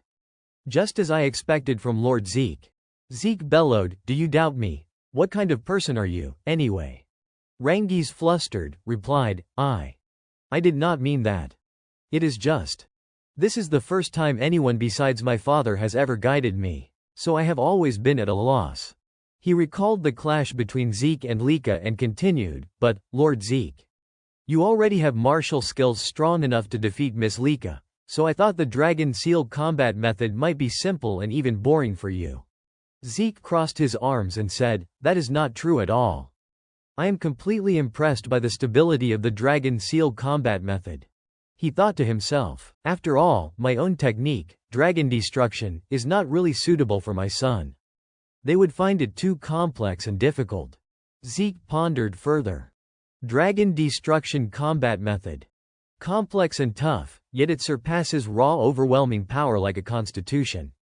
It progresses step by step from the first level to the second, third, and fourth. He pictured an ancient tree alongside a silver dragon. Zeke recalled, there is also the secret technique created from my battle with Lika, and there remains the final form, the one with the overwhelming destructive power from defeating the divine dragon. I am also curious about the other dragon techniques. Perhaps those martial skills have been modified as well. Zeke grinned inwardly, excited. Then he smiled aloud. Anyway, I have completed learning the Dragon Seal combat method, so I am training my body as usual. Everyone will progress at their own pace.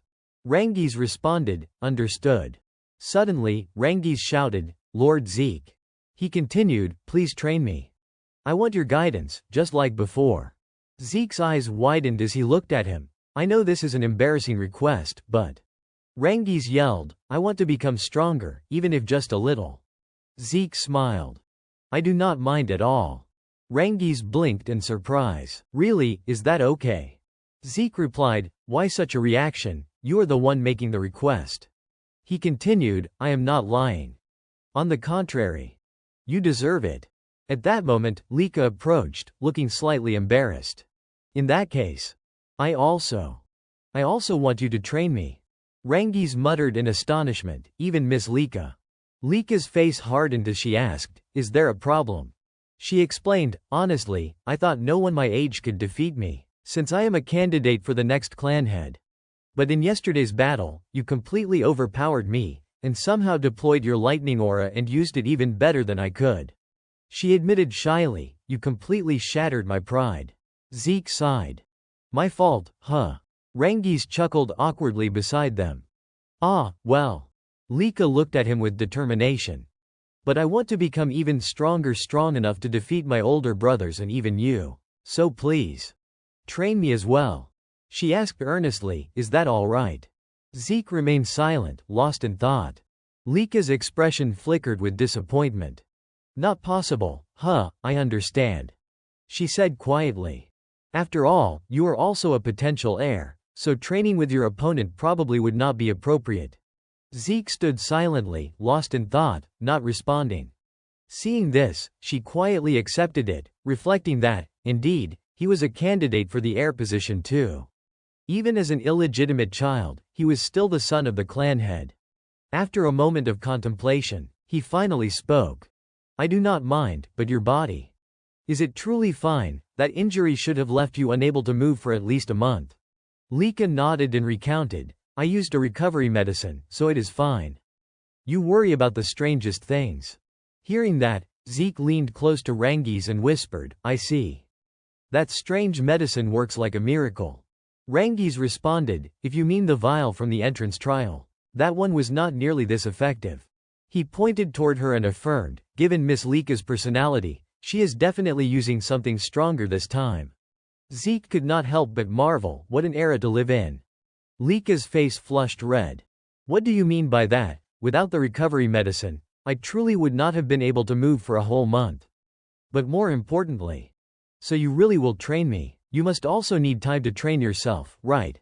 Zeke shrugged and smiled brightly. Of course. I would never refuse an ambitious young person. Her eyes widened, a question mark appearing in her expression. Young person, you are young too, are not you? Even Rangiz looked doubtful. We are the same age, he murmured. Zeke whistled lightly, well. True. To be certain, Zeke asked again, are you sure, Lika, remember? I am the one who defeated you. If you are determined, it is no problem. I have no right to pick and choose. Lika clenched her fists, her eyes blazing with resolve. Becoming stronger means becoming clan head. I will do whatever it takes. Zeke could not help but wonder. Before you challenged me, you also mentioned the heir position. Why are you so obsessed with becoming clan head? She hesitated slightly, then admitted, well, that is obvious. Lika spoke slowly. If I do not become clan head, Marriage is the only path left for me, a political marriage. If I am lucky, I might become the wife of some annoying cousin. If not, I would be forced to become someone's concubine. Hearing this, Zeke's expression darkened. What? She shrugged calmly, as if it were the most natural thing in the world. Yes. Preserving the Eldragon bloodline is that important, especially for the 4 great clans. You know that too, do not you? Our original energy and primal power are unique, which means they can be utilized in countless ways. Suddenly, a flame of anger ignited within Zeke. Let us get out of here, he muttered, his voice dripping with disgust. Those bastards. Just thinking about them makes me sick. Rengis, standing beside him, shivered at the intensity of his fury.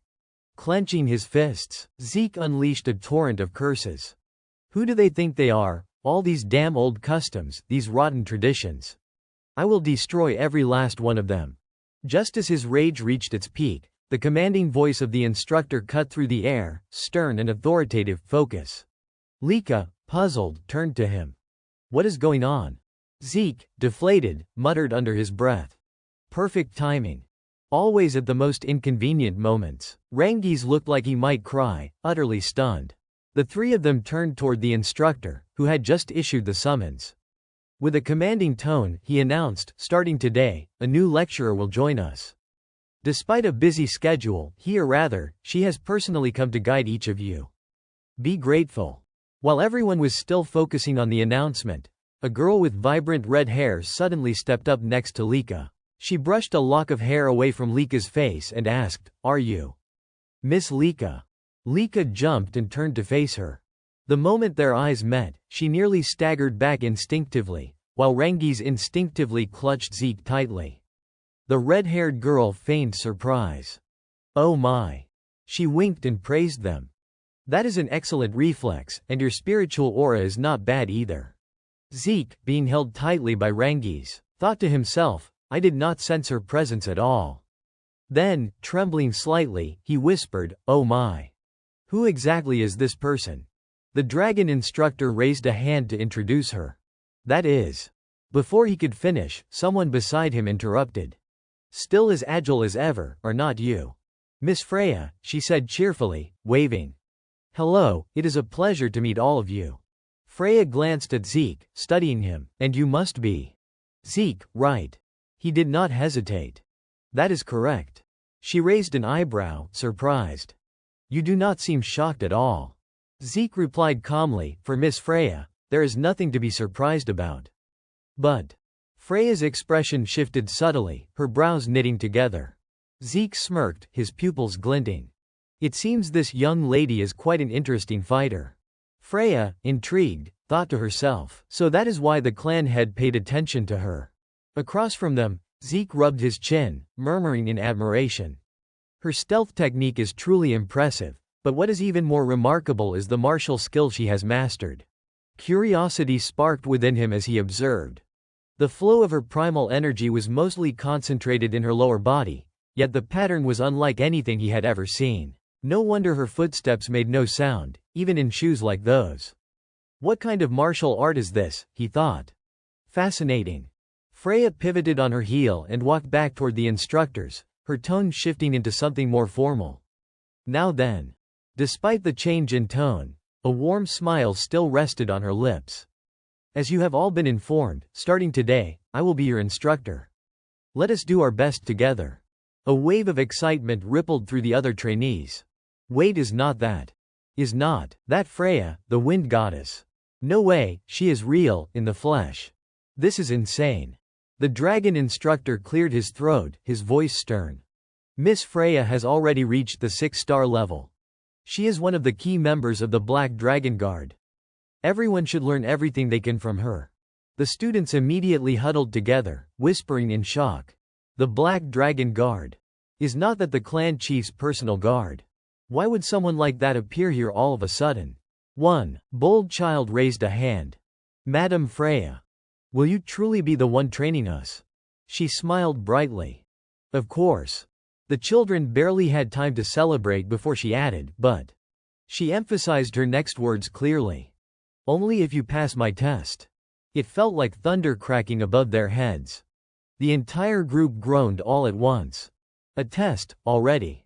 Freya pulled out a shimmering spirit stone and tried to reassure them. Do not worry, it is quite simple. All you have to do is keep this stone intact. And survive in Poison Dragon Mountain for 1 month. Rangi's jaw dropped. Poison Dragon Mountain. Even Zeke perked up. That name. Definitely familiar. Poison Dragon Mountain, a region crawling with venomous, lethal creatures. A place where brushing against a patch of grass that looked harmless could be fatal. It was, without exaggeration, a land of death. Zeke remembered it well. In my previous life, I trained there often. I even tasted a few types of fruit out of curiosity. Gave myself goosebumps. Absolutely disgusting. But for kids like these. Is not it a bit too early? Freya continued with a warning. If your spirit stone breaks or goes missing at any point, you will be immediately disqualified. A trembling child raised a hand. And if we fail, what will happen to us? She smiled sweetly.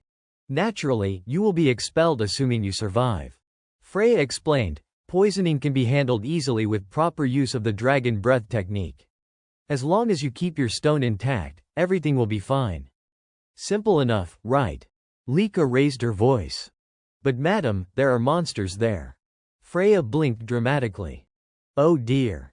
Then she clasped her cheek with one hand, speaking as if it were obvious. Well, then just defeat them. Otherwise, you won't even have food. And in that case, you will die long before the test ends. The young trainees were completely shaken. What, the dragon slaying technique can really handle creatures like that? Freya simply smiled and raised 5 fingers. You still have 5 days before the real trial begins. During those 5 days, each of you will choose a weapon from the Eldragon clan's martial foundations and begin training. She angled her body and pointed at a long table behind her. When it comes to dealing with monsters, survival will be much easier. But if you can't master your chosen martial technique within 5 days. Her voice dropped, suddenly heavy. If you fail to grasp the technique before the test starts, then I won't be responsible for anything that happens afterward. Someone timidly raised a concern. If things get too dangerous, you will help us, right? She flicked her hand dismissively. Oh, please. Freya's expression chilled, radiating the authority of a true instructor. This is Eldragon. The weak are eliminated. Only the strong survive. If you can't defeat the monsters, the outcome is obvious, is not it? If you can't even get through a simple test like this, then you might as well go lie down and sleep among the poison and the beasts. A wave of cold sweat swept through the children. Meanwhile, the 3 behind Zeke, Lika, and Rangis each wore their own bewildered expressions. Zeke felt utterly confused. This place is nothing like the Eldragon I knew. A hazy memory rose in his mind when he was still Gilfas, proudly lifting his tiny son to show him off. Father, look, this is your grandson, is not he adorable? But now, standing here, he could only freeze and wonder, what happened to this place? Freya clapped once, sharply. That is enough talking. I will now hand out martial manuals for each weapon type. Come forward and take the manual for the weapon you want. The line formed immediately. Everyone looked lost. What are you choosing? I do not know, what should I pick? Rangis anxiously bit his fingertip. What do I do? What should I choose? Zeke stepped forward, reminding him, Rangis, choose the spear. You used it during the entrance exam, did not you? Rangis let out a long exhale. Right, yes, thank you so much. Not far away, Lika was still hesitating. She noticed the basic level lightning spirit greatsword technique and reached for it, but Zeke stopped her. Wait, Lika. She turned, puzzled. Zeke advised calmly, you should choose swordsmanship. Me, why? He waved a hand casually as he walked away. It will compensate for what you are lacking. Lika did not fully understand, but she nodded. If you say so. Then I will take this one. After everyone finished choosing, they gathered again. You all have your manuals, yes? Freya asked. Good. For the next 5 days, until the trial begins. Her eyes sharpened. If you want to survive, train as if your lives depend on it. Because they do. Otherwise, just die. The children blanched with fear. Zeke alone looked completely unfazed. Freya suddenly added, "Oh, right, one more thing. The upperclassmen from the Rite of Reverence will also be trying to steal your spirit stones." Rangis gasped. Zeke, on the other hand, grinned. "Now that is more like it." Freya explained, "The upperclassmen from the 10th year cohort will also participate in the trial. Their task is to take your spirit stones. But since there are more of you and the Deadly Dragon Mountains are vast, you probably won't run into each other." She paused briefly, then added, "That said, they will definitely hunt you down, so give it your very best effort." With that, she waved her hand and departed. Rangis turned pale and clutched his head. "What? Not only monsters, but even the upperclassmen will attack us." Lika frowned, her expression tense. "The 10th year students are all at least 2-star rank. Even I could not withstand an ambush from them all at once. Most of the others would not stand a chance." Zeke stretched calmly, unfazed. Lika's frustration boiled over. "Hey, you," he interrupted with a casual suggestion, "if you can't handle it alone, then form small teams of 2 or 3. Working together to hunt monsters is not forbidden, right? The more people, the better." Lika nodded thoughtfully. "That makes sense." Rangis hesitated before asking, "Master Zeke, what will you do?" He smiled, clearly amused. "Me, of course, I will enjoy the challenge on my own." Rangis' eyes widened. "Enjoy?" Lika bit her lip, concerned, but then thought, even alone, maybe he actually can handle it. Zeke cheerfully began walking. "Come on. Before training begins, let us find something to eat." Lika was speechless. "You really are a strange person." Rangis nodded in agreement. "Yeah. Sometimes, that is true." 5 days later, as the sun peeked over the mountain ridges, the first rays of light pierced through the treetops, awakening the still slumbering forest. All the trainees had gathered, their nerves taut with anticipation for the coming trial. Freya stepped forward and announced, "All right, what a perfect day for a test. Everyone's here, so let us begin." At the designated campsite where tents were being set up, Rangis gripped his spear tightly, whispering to Lika with a hint of fear, "Finally. It is the day of the test." Lika, caught between anxiety and apprehension, simply nodded in response. Watching the other students busily pitching tents and carrying supplies, Rangis began to ramble nervously. "Even though Master Zeke said it is fine, is it really okay for me to go along with Miss Lika like this? After all, there are so many students in this class who come from more distinguished noble families than mine. I am just a commoner, and I have not even reached star rank yet." Despite pouring out his worries to Lika, his hands trembled and fear visibly shook him. At that moment, a blonde boy and a blue-haired girl approached from behind. Hearing all of Rangis' anxious ramblings, the blue-haired girl was the first to speak up in reassurance. "We are all in the same boat, Rangis." Rangis instinctively turned around and, seeing the two of them, his eyes welled up with tears. "Celine. Raymond," he called out joyfully. Celine glanced at Lika standing beside him, a mix of excitement and embarrassment on her face. "I still can't believe that a commoner like me gets to go with Miss Lika." Raymond remained silent but nodded in agreement with Celine's words. Lika looked at the three of them, Rangis, Celine, and Raymond, and encouraged them warmly. "It does not matter whether you are noble or common. I am going with you because I value everyone's abilities." Hearing this, Rangis tightened his grip on his spear and simply replied, "Understood." His tone was serious, full of determination. "I will do my best and won't become a burden to anyone." Inspired by Rangis' strong resolve, Raymond also vowed, "I will put in all my effort so as not to disappoint you, Miss Lika." Lika smiled, praising all three of them. "Good. I am counting on you." She then turned to ask Zeke, "But you really are going alone, Zeke?" Zeke responded confidently and loudly, "Of course. I can't wait any longer." Celine and Raymond, having already heard news about Zeke's identity, looked at him with admiration. Celine could not hide her awe.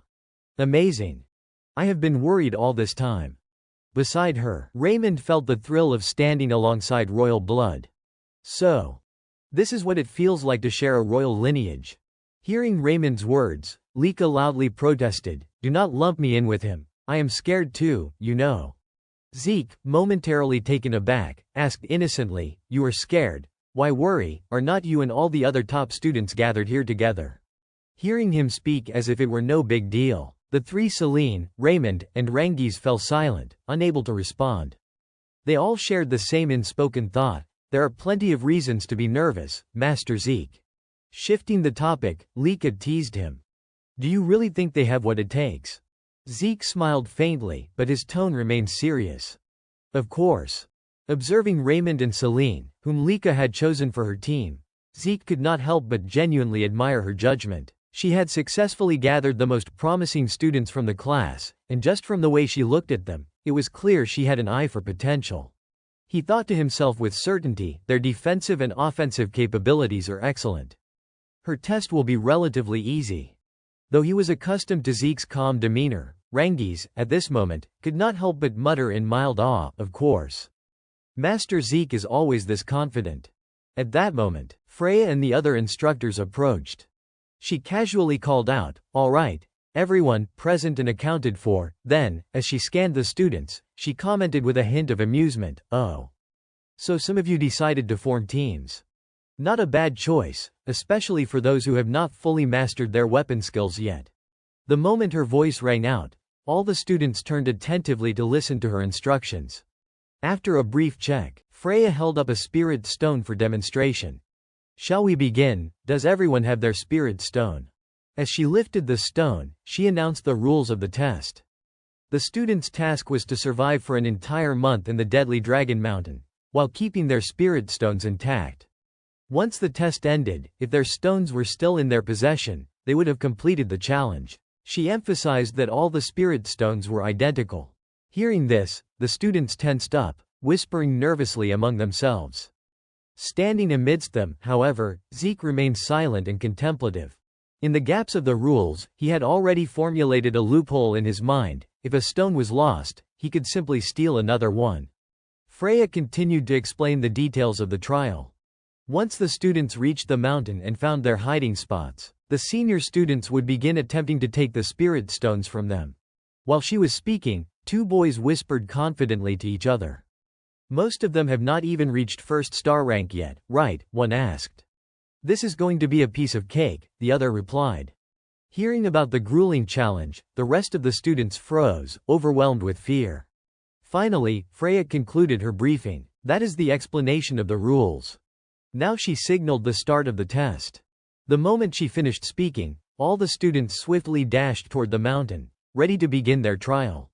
Lika ran with the crowd, but she did not forget to glance back and call out to Zeke, "Zeke, you have to survive."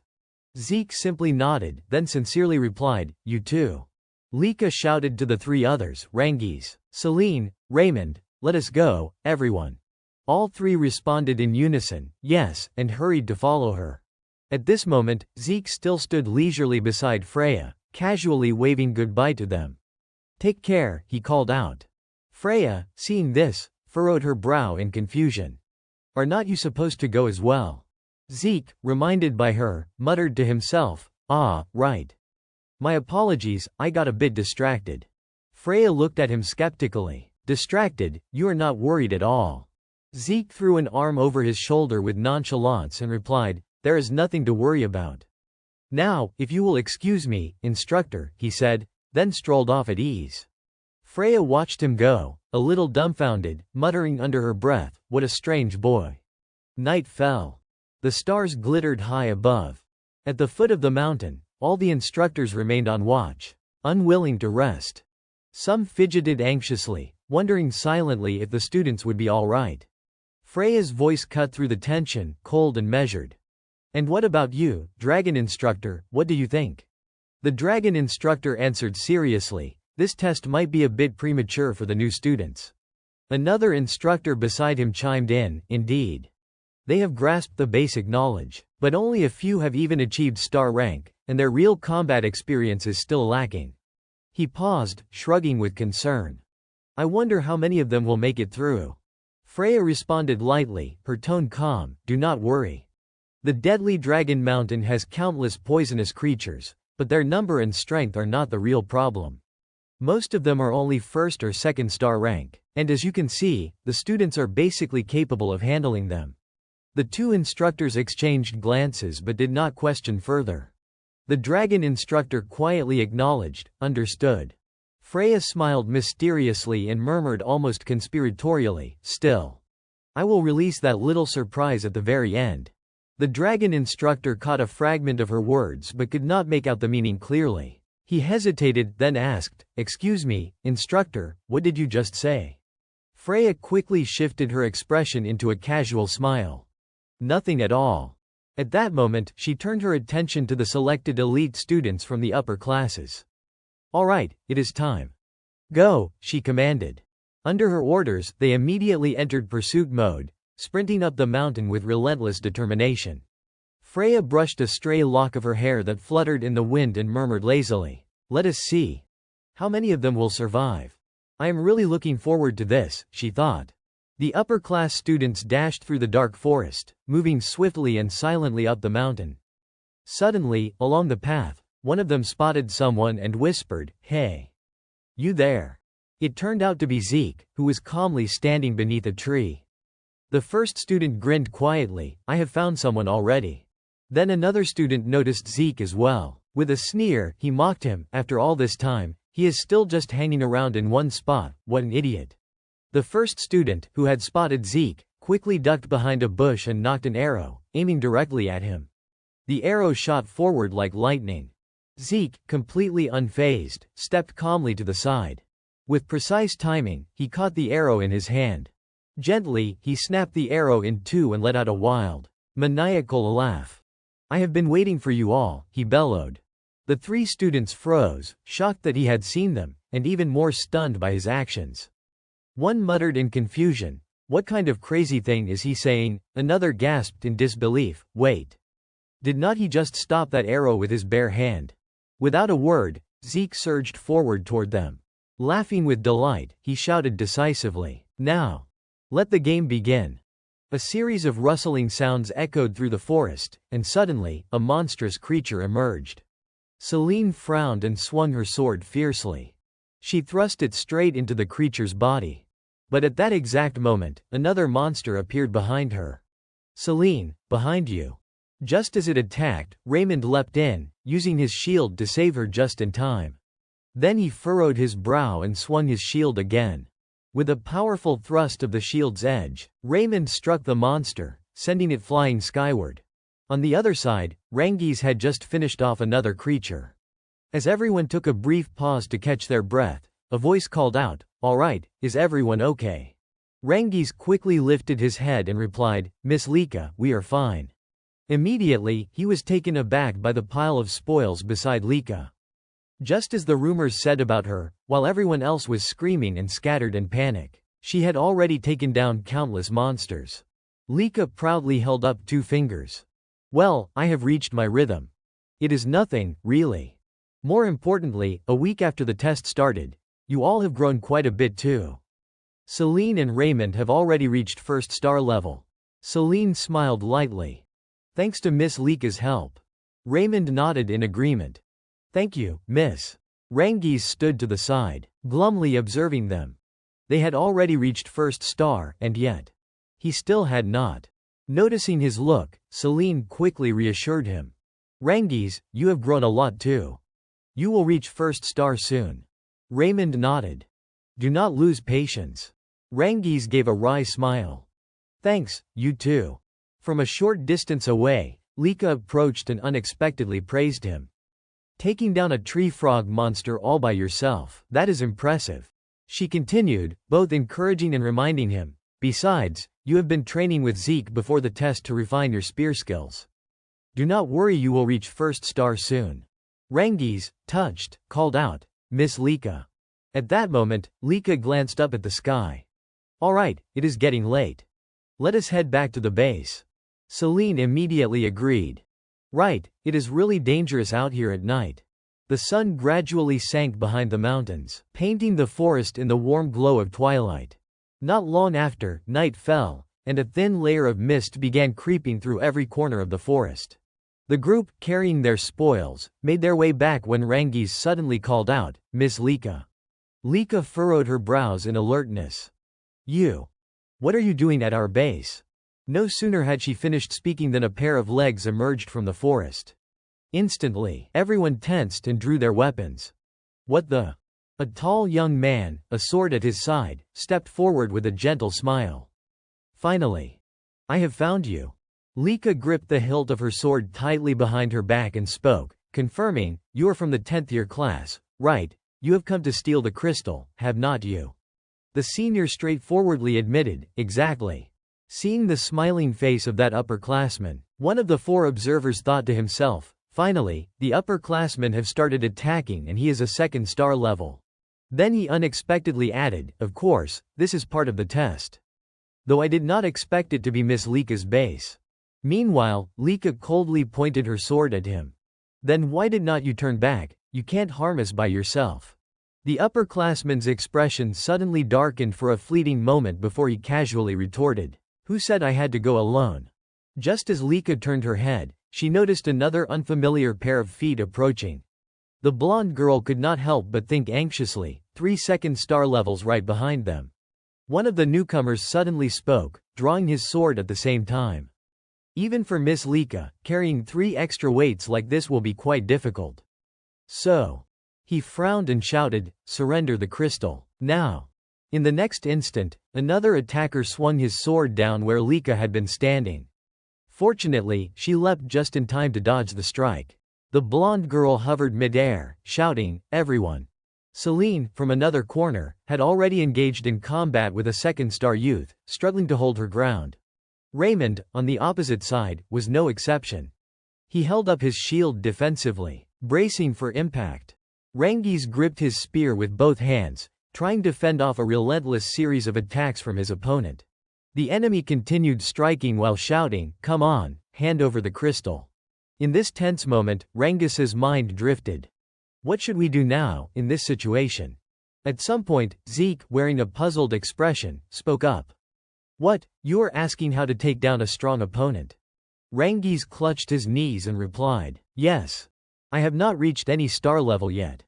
So when a powerful enemy appears, I want to know what I should do.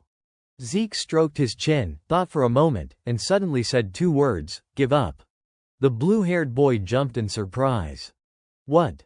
Zeke calmly explained, think about it right, for someone with no star level, facing a 3rd or 4th star opponent is completely impossible. Rangiz stared at him in disbelief. No way. Zeke continued, still, with 1st or 2nd star opponents, it is manageable. Rangiz, slightly surprised, turned to look at him. Zeke added, you are worried about the upcoming test, right? If my memory serves, most of the monsters in the Dragon Venom Mountain are 2nd star level. I have heard that the upperclassmen attacking us are mainly 2nd star too. In that case, there is still a way. Rangiz suddenly knelt seriously in front of him, as if awaiting instruction. A way. Zeke held up 2 fingers. Nothing new at all.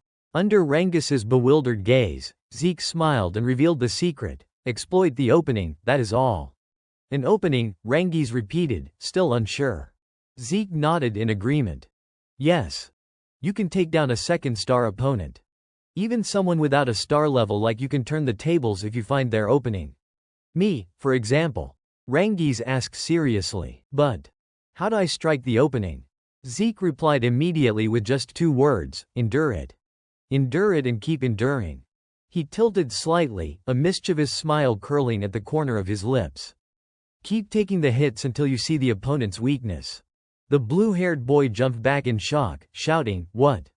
Zeke calmly turned the question back to him. Why so surprised? You're facing an opponent stronger than you. Do you really think a weakling like you can do anything?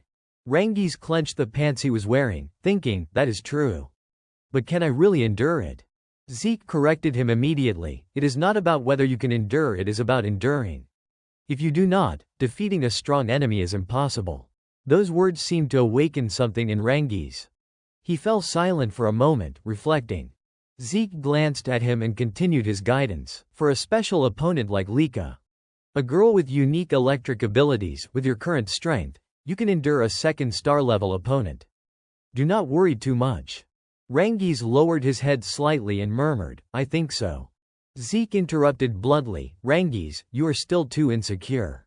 He fixed his gaze on the boy and lectured, "Believe in yourself. That is an essential factor for becoming stronger. Understand? I understand. I know." But Rangi's began. Before he could finish, Zeke cut him off sharply. "Then let me give you one more piece of advice." With a bright smile, Zeke said, "Do not overthink any one problem." Under Rangus's unblinking stare, Zeke went on, full of philosophy. "You do not need to worry about finding the opening or comparing all the different powers. All you need to do is hold your spear tightly in battle, ready to strike at any moment. Be patient. Wait for your opponent to reveal their opening, and thrust your spear straight into it. That is it." The blue-haired boy knelt on the ground, stammering as he repeated the words, "Thrust." "With the spear." Zeke nodded. "Exactly. That is the secret to defeating a strong opponent." Back in the present, Rangus's opponent could not help but mutter in astonishment, "This guy is stubborn." Meanwhile, Rangi's thought to himself while defending, "That is right. I am weaker than him now, so I have to endure and wait no matter what until the opening appears." Though his entire body trembled, Rangus's face remained resolute as he tried to block each incoming strike. The opponent suddenly cursed loudly. "Damn it." Then he leapt into the air, preparing to strike at the blue-haired boy from above. "Die." At that moment, Rangis furrowed his brow with a determined gaze. He gripped his spear tightly and thrust it forward. A green star suddenly appeared at the center of the swirling vortex in his eyes.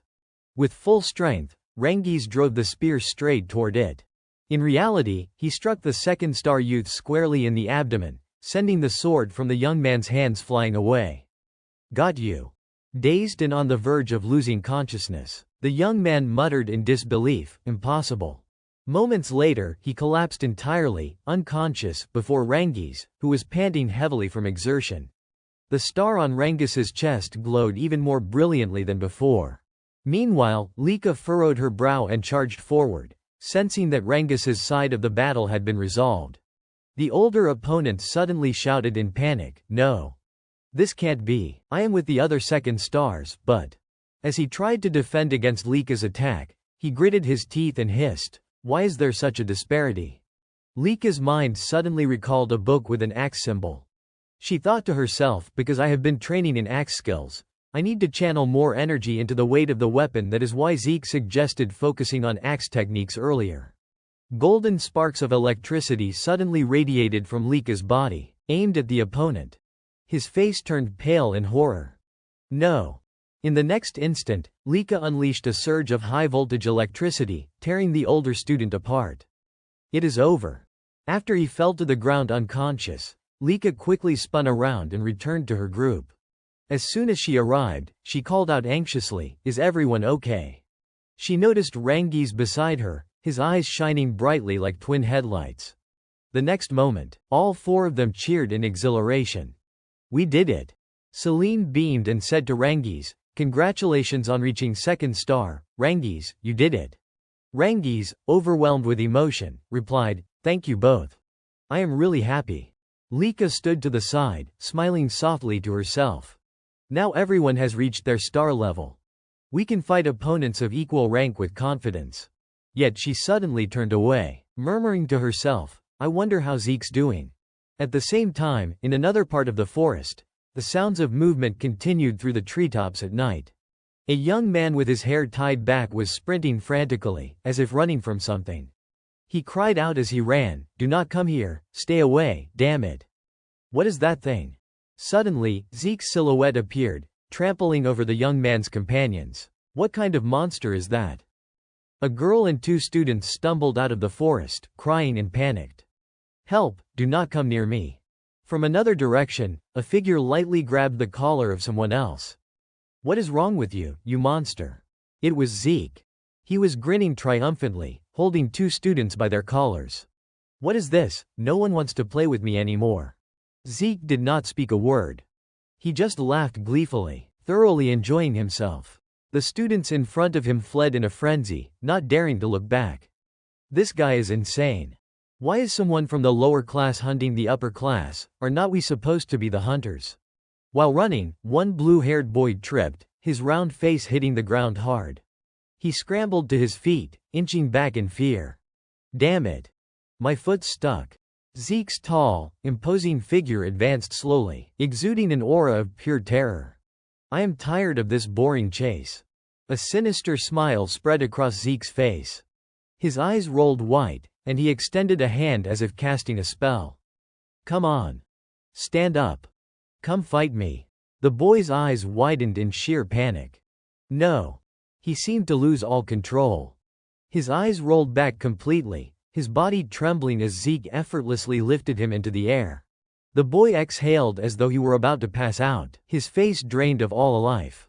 Zeke looked at him, helpless, muttering, "Oh, man." From behind, Zeke saw the boy lying unconscious while the others continued running. Anger flared in him. Seriously. Why are you all so cowardly? Were not you all eager to fight at first? Do not leave me here alone. Lowering his arms, Zeke glanced around, considering his next move. All right. Maybe you should observe a little more closely. With that, he was left alone, standing there amid the ethereal forest, gazing at the surroundings. The path I am taking seems fine. Then I can just enjoy myself.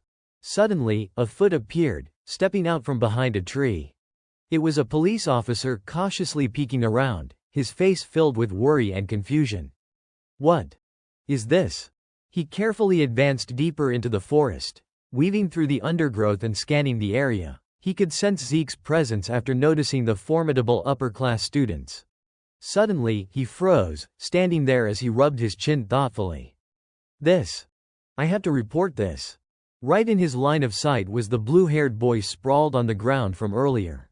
From the darkness, Freya appeared with a gentle expression. He is back. Report to me. The team of soldiers, who were her subordinates, immediately understood the command. One of the three spoke up, "Yes, madam." 1 week after the start of the test, approximately 30% of the 7-year-old students have been eliminated. However, the remaining students are gradually adapting. The police officer stood solemnly, continuing his report. I believe this number will not decrease significantly from its current state. Freya, upon hearing this, asked, "Is that so? What about the upper-class students?" The officer hesitated for a moment. The upper-class students. He glanced at his two teammates with a weary expression. Freya pressed, "What is it? Speak clearly." Finally, he answered firmly, "They are running away." Freya's curiosity was piqued. Running away. The upper-class students, what could they possibly be running from? She glanced at one of the officers and hesitated. There should not be any monsters on Doku Long Mountain that would make them flee. The officer replied seriously, "It is that student, madam." Her eyes widened in shock. What did you just say, that student? Zeke, with his fierce presence, had already terrified the other students into scattering. He was actively attacking the upper-class students. At first, they had tried to resist, but now all of them were fleeing. Among the officers, one suddenly spoke loudly, breaking the tension. Who exactly is this Mr. Sieg, and he is actually sending the upper-class students running? I have never heard of such a thing. Another officer, his hair neatly tucked, calmly remarked, I agree. That boy, and even the clan leader. No, rather, I should say. In their minds, Zeke was someone terrifying. His eyes blazed with intensity, his aura exuding immense power. He was no longer just a prodigy. In truth, he was almost like a monster. Freya pressed a finger to her cheek, her gaze shifting elsewhere as she recalled his demeanor. He is truly strange. He deliberately chose to act alone, setting off calmly and unexpectedly. Could it be that from the very beginning, he was not the one being hunted, but the one doing the hunting? At that moment, Zeke wore a bright smile, his eyes far from innocent. So, like a monster, it seemed. Suddenly, from another direction, a sound echoed, startling one of the female officers. The sound was Freya, however, stood calmly with her coat draped over her shoulders, showing no trace of surprise. Oh, he is here already, I have been waiting so long. A burly man appeared, pushing something heavy toward her. Miss Freya, where should I put this? She directed him with ease. Just place it there. You have worked hard. Every officer on the team froze, mouths agape, their eyes wide with shock. What is that? Miss Freya, do not tell me. Are you planning to release that into Doku Long Mountain? Its power reaches 3rd star. With the children's current strength, there is no way they could handle it. Freya remained unperturbed, her face bright with a cheerful smile. Do not worry, it has been specially adjusted. The officer with the hair over his nose stared at her, eyes narrowing. Adjusted. She simply smiled, brushing it off. Yes. This creature will only attack those who have reached 2nd star. Zeke and Lika are the bright factors mentioned. Ordinary students won't be significantly affected. A voice from the back interjected, I see. But why did this? Freya calmly extended her hand and replied decisively. It is an order from the clan leader. At that, the officer froze mid-step, his face breaking out in a cold sweat. From the clan leader. Inside a cage with iron bars, a mysterious creature with glowing red eyes had been brought by the burly man. Now, let us see how he handles this. He is strong enough to be called a monster even by seasoned veterans. I wonder if he can deal with this. Freya's expression suddenly darkened, a shadow passing over her features. She tilted her lips into a sly, almost sinister smile. Release it at dawn. The scene shifted as sunlight pierced through the forest canopy. Rangis held a long tube in his hands, peering ahead with curiosity. Celine also sensed something unusual. Did the ground just tremble slightly? Lika, walking ahead, furrowed her brow and assessed the situation with a serious expression. Something's off. What is that feeling? A blonde-haired boy standing nearby looked on innocently. Upper-class students again. Rangis began to voice the chaotic thoughts running through his mind, which only made Lika feel more uneasy. Maybe it is a monster. Like a wild boar, fierce and aggressive. Or something along those lines. Her expression grew steadily more troubled. But why does it feel like? Suddenly, a violent crash thundered from somewhere nearby, shaking the area around them. Above their heads, a massive ancient tree was tilting, its enormous trunk creaking as it began to fall. Realizing the danger, Lika immediately shouted at the top of her lungs to warn everyone around her. The tree is falling, move. All of them scrambled with difficulty, darting out of the collapsing tree's path just in time. Once Lika managed to evade it, she glanced back in confusion. What was that? Celine, her face pale with fear, finally understood and whispered, that is. Rangis trembled as he looked upward, while the younger boy beside him simply stared, wide-eyed. Emerging from the forest was a creature with a body made entirely of stone and 2 glowing, blood-red eyes. A golem, sudden, towering, and terrifying. Zeke stood there staring upward, his expression bored and indifferent, as if he had already predicted this moment. So, it is finally time, he thought. He let out a long sigh and leaned back against the pile of bodies he had casually taken down a short while ago. Outside his little perch, patrol squads continued sweeping through the forest, but none of it interested him anymore. I am getting bored. There is no one left who can put up a decent fight. How disappointing. Suddenly, from deep within the woods, a flock of birds burst into the sky, followed by a series of heavy, rapid tremors. Zeke tensed the moment he heard that sound, his senses sharpening at once. That presence. It had been a long time since a monster of that level had appeared. He narrowed his eyes and glanced upward as if pondering something absurd. Did they release it on purpose? Some kind of hint, the first clan leader from 1,000 years ago. But for kids at their current level, facing a 3-star opponent would be too much. Perched casually on his high vantage point, Zeke swayed from side to side, his entire body shifting left and right as if he were a bored child playing around. Something like this should have been handled by the instructors before the exam even began. No, that does not feel right. Freya, with that gentle smile that hid a dangerously calculating mind, flashed across his thoughts. Maybe they released it intentionally. But why? What exactly are they planning, seriously?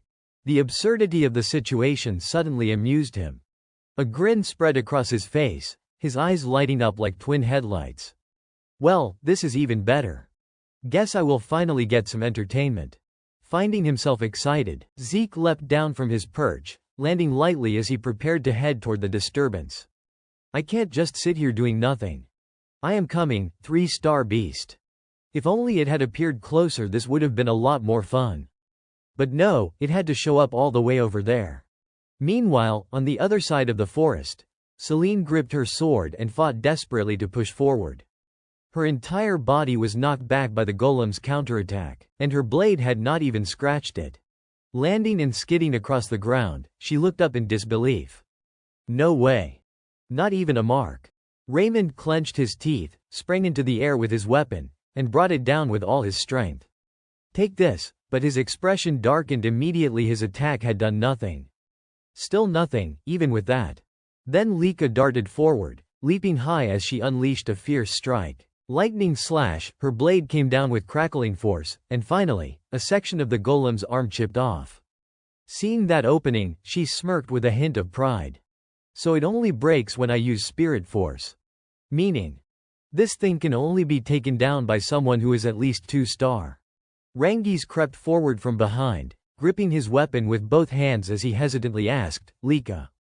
What do we do now? Lika exhaled sharply, her presence shifting into that of a commander taking charge. All right, everyone, listen up.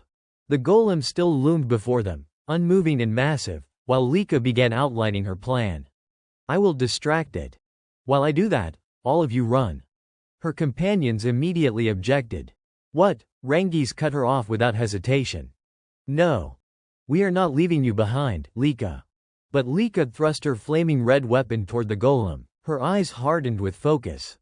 I know this sounds harsh, but you will only slow me down. That small crack on its arm, that was everything. I had my full spirit force just to chip it a little. The golem stood there like a slab of living stone, its massive steel-like body exhaling faint puffs of white vapor with each breath. Compared to it, Lika looked tiny as she positioned herself at an angle, giving the others a stern warning. With your current strength, you can't even scratch it.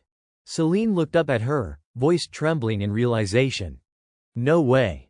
Then we really can't hurt it at all. That is right, Lika replied firmly. Not even a scratch. Raymond stepped forward, planting himself protectively in front of Lika, his brows furrowed with stubborn determination. Maybe we can't damage it, but we can support you enough for Lady Lika to land a precise strike. Lika froze, startled, eyes widening in disbelief. You guys are. Then Rangiz gripped his weapon with renewed resolve, his eyes bright as he charged forward. I will do everything I can, too. Celine, standing behind them, smiled brightly. Exactly. If we all fight together, under your command, who knows, we might actually stand a chance. Hearing those words, Lika felt something tighten in her chest. She was moved. Everyone. A small smile tugged at her lips before she whispered, all right then. In that case. She stepped back alone, gathering spirit force into her blade while the others took their positions ahead, ready to shield her. Cover me. Lika unleashed everything she had, channeling a torrent of energy through her sword. I am coming.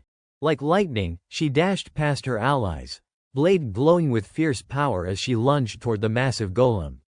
The creature squared its stance, its crimson eyes locking onto her with chilling focus. Just as the golem's colossal fist came crashing down, Raymond dove in front of her, shield raised high, taking the full brunt of the blow. Raymond's expression twisted more and more unnervingly as he braced against the impact. It was clear the situation was getting dangerously difficult. He finally staggered back, and Celine along with Rangiz rushed forward, weapons raised, charging straight at the golem. While the creature was focused on those in front of it, Lika seized the opening. In a flash, she leapt from behind, sword in hand. With a sharp cry, she brought her blade down in a devastating arc. Thunder Soul heavy blade technique. Her strike landed squarely on the golem's body, unleashing a violent clash of force that exploded into a blinding flash of white heaven's thunder. A massive blast detonated deep within the forest, echoing outward in a thunderous shockwave. The ground around them trembled beneath a surge of golden energy rippling through the clearing. As Lika landed, Rangiz sprinted to her side in panic. Lika, are you all right? She forced a weak smile. Barely. That last strike took every bit of spirit energy I had. She looked toward Celine, who was supporting Raymond, and called out with concern. More importantly, Raymond, are you hurt? Through labored breaths, he straightened himself. I am fine. Relief flickered across her face. Good. Then. But before she could finish her sentence, something massive stirred behind them. The golem rose again, its shadow stretching ominously across the ground. Everyone. We should return to base, Lika said, but the words barely left her lips before the danger snapped into motion. Rangiz was suddenly shoved aside by Lika, so abruptly he could not react. She had thrown herself into harm's way, choosing to be caught instead of him. The golem's enormous hand closed around her in an unyielding grip. Lika, Rangiz shouted. She gasped sharply, every breath crushed under the monster's grip. Pain lanced through her ribs as she realized her mistake. I let my guard down. It can still move. Celine, still holding Raymond up, froze in horror. No. Even after that, how is it still moving?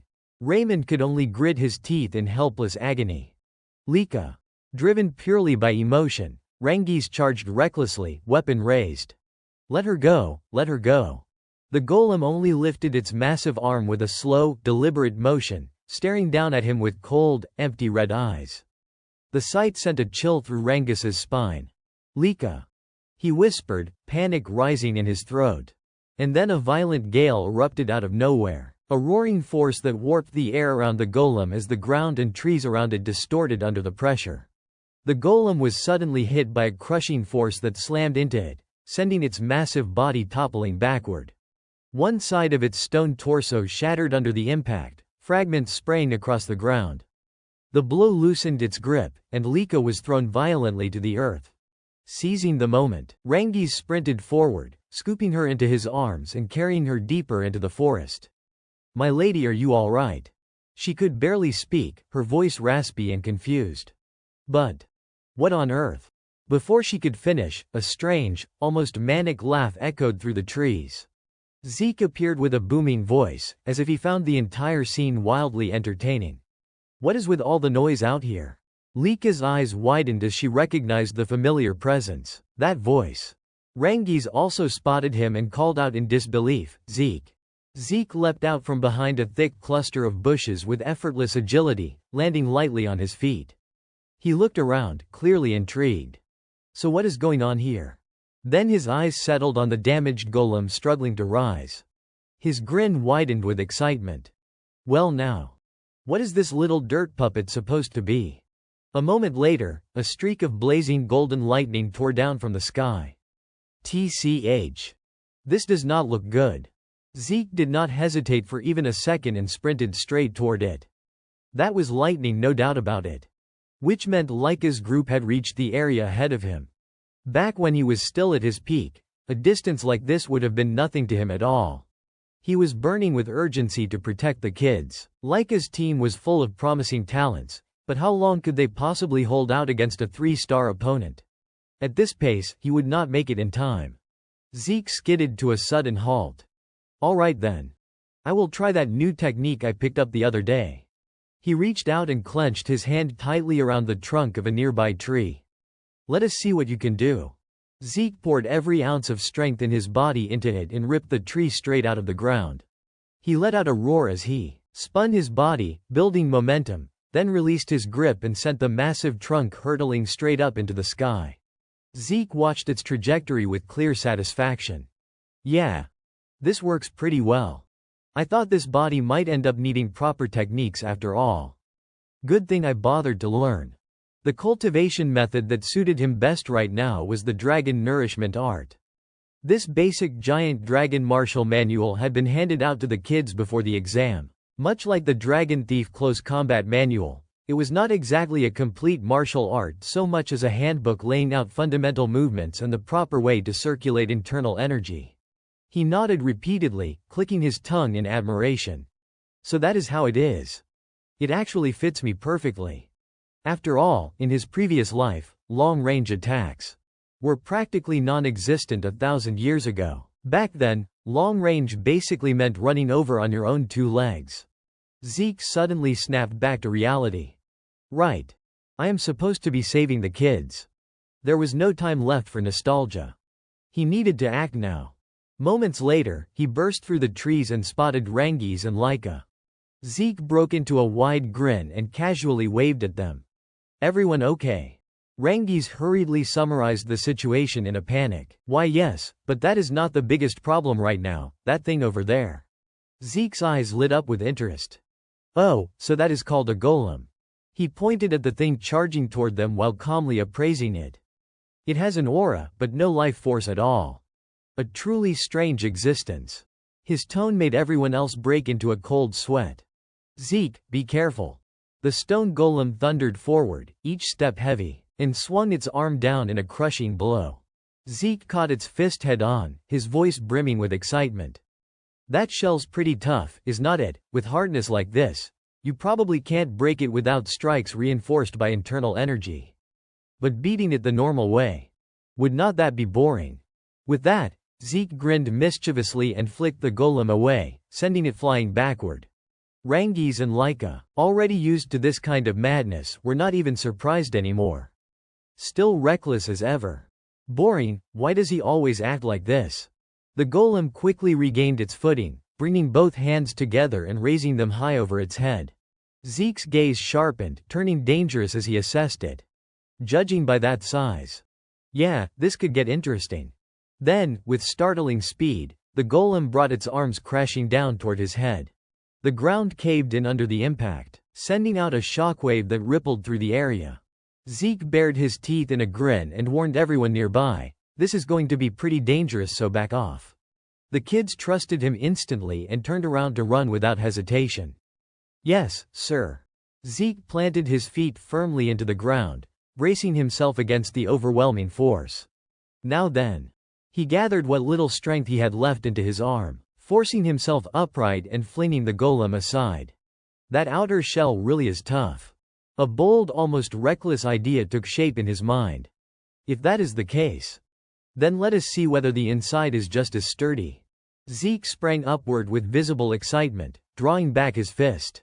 All right, time for an experiment. His punch slammed down into the stone body of the golem. Dragon Annihilation Form First Stance. He did not stop there. The second stance followed immediately, unleashing a violent burst that began to tear the golem apart. Rather than trying to break through the outer shell, he used explosive force to flood its interior with circulating energy, detonating it from the inside out. Zeke clenched his fist and stood tall amid the destruction. Well, looks like it worked. Now this is what you call interesting. A blinding flash of light erupted, making the entire forest glitter as if bathed in sunlight. Freya, however, felt no joy at all. The rules of the upperclassmen's test were clear: attack the lowerclassmen and seize their crystals. Yet here he was a lowerclassman attacking the upperclassmen instead. No one had ever done something like this before. Hands on her hips, Freya scolded him at the top of her lungs. Because of him, not a single one of them had managed to obtain any crystals, and all of them would now be forced to retake the exam. Zeke, meanwhile, remained infuriatingly relaxed. But none of that violates the rules, he replied calmly. And I did not seize anything either. That response made her shout even louder. Under normal circumstances, who would ever expect a lowerclassman to counterattack the upperclassman in the first place? Freya turned away, exhausted, letting out a long sigh. Ha! Regardless, that carefree attitude of yours when you stand before the clan head, you will change it. At that moment, the two of them were standing before a door of judgment. As Freya strode forward, she issued one warning after another. Whatever happens, drop that sloppy attitude the moment you are in front of the headmaster. Zeke frowned in confusion. Why? She let out a short, humorless laugh at his reaction. Why? Her voice darkened, carrying a threatening undertone. Because you will be eliminated. Even if you are just a child. There was a trace of worry and sadness in her expression as she thought about his future. I won't allow that to happen, she resolved silently. Zeke merely sighed in response. How ruthless. She stepped forward, raised her hand, and knocked once on the door. Clan head. Freya announced herself clearly and formally. Black Dragon Guard member Freya reporting, responding to the summons. A low, authoritative voice sounded from within. Enter. Only after receiving permission did they push the door open and step inside. Excuse us. Zeke's gaze shifted, landing on the most powerful figure in the room. Freya placed one arm behind her back and reported, I have brought Zeke with me. The man with graying white hair lifted his head, sharp eyes gleaming. He spoke in a tone that felt like an interrogation. Why is that? Did you attack the upperclassmen? Zeke's expression did not waver in the slightest. Everyone keeps asking that, so let me ask in return. Was I not allowed to attack them? Balza clearly had not expected such a brazen response. What did you say? Zeke slipped his hands into his pockets and explained calmly, in unmistakable terms. The only conditions to pass were to survive 1 month on Poison Dragon Mountain and retain your crystal. I never heard of any other rules. So I followed them and spent my time however I pleased. If certain actions were forbidden, then you should have made that clear before the test began. Those arrogant words instantly drained the color from Freya's face. She hurriedly shouted, trying to cut him off. Zeke, you. Balza's eyes darkened at once, murderous intent spilling out and filling the room. It was as if an ancient dragon had been stirred from slumber, its roar shaking the heavens. The pressure was so overwhelming that Freya's legs buckled beneath her. With pressure like this, he will die.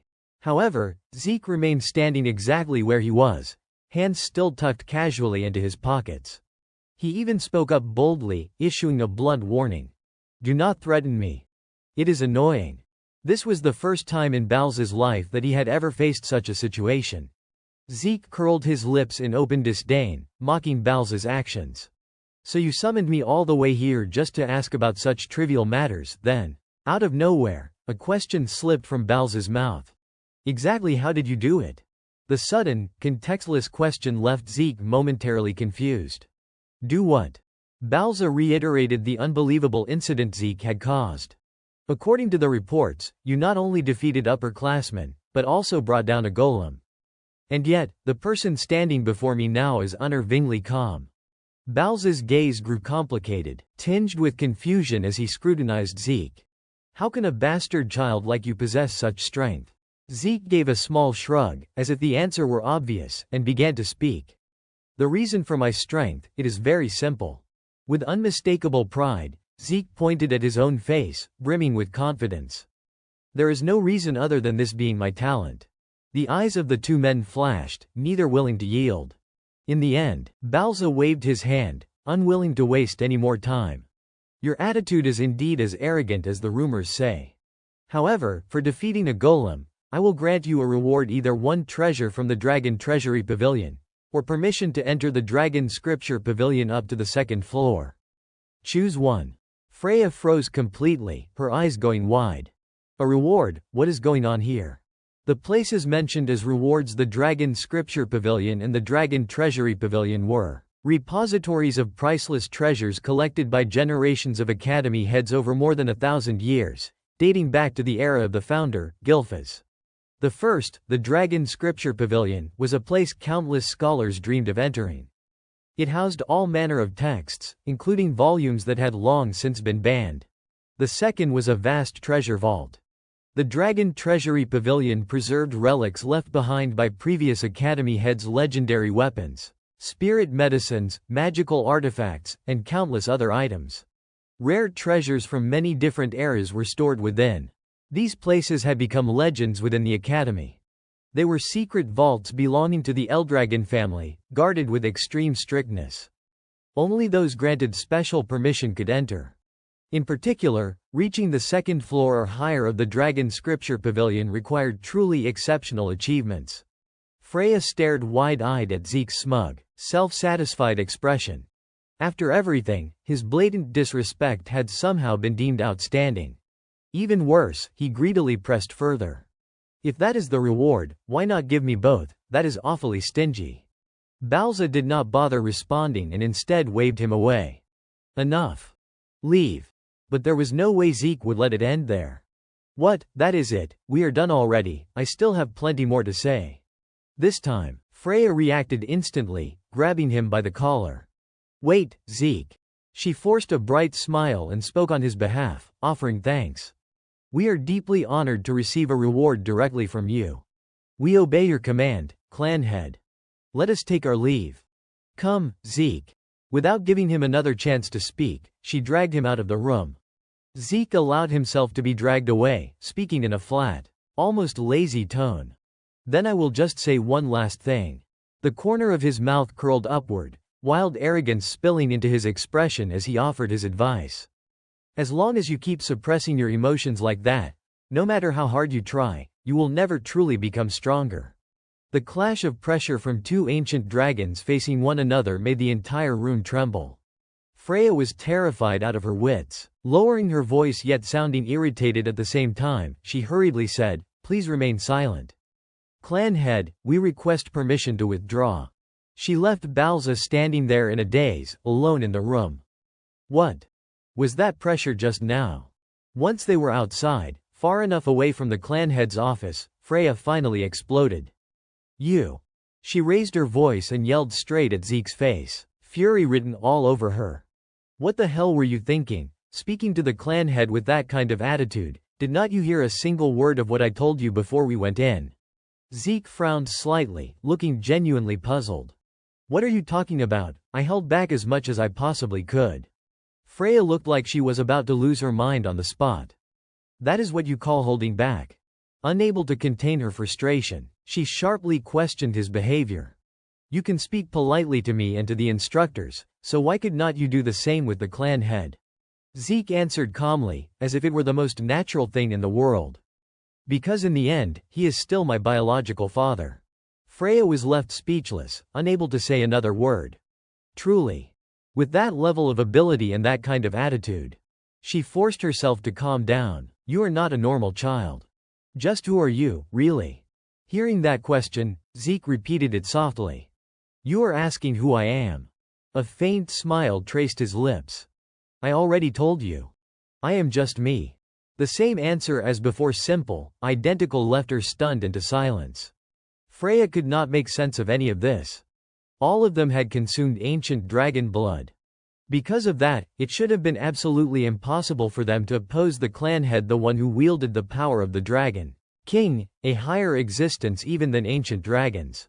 It should have been that way. And yet, Zeke felt like some alien being that had descended upon this place. How could this child remain so eerily calm before the clan head? When she did not respond, he tilted his head slightly. "Is something wrong?" Freya softly denied the thoughts swirling in her mind. "No. It is nothing. I will need to re-examine the birth records more carefully."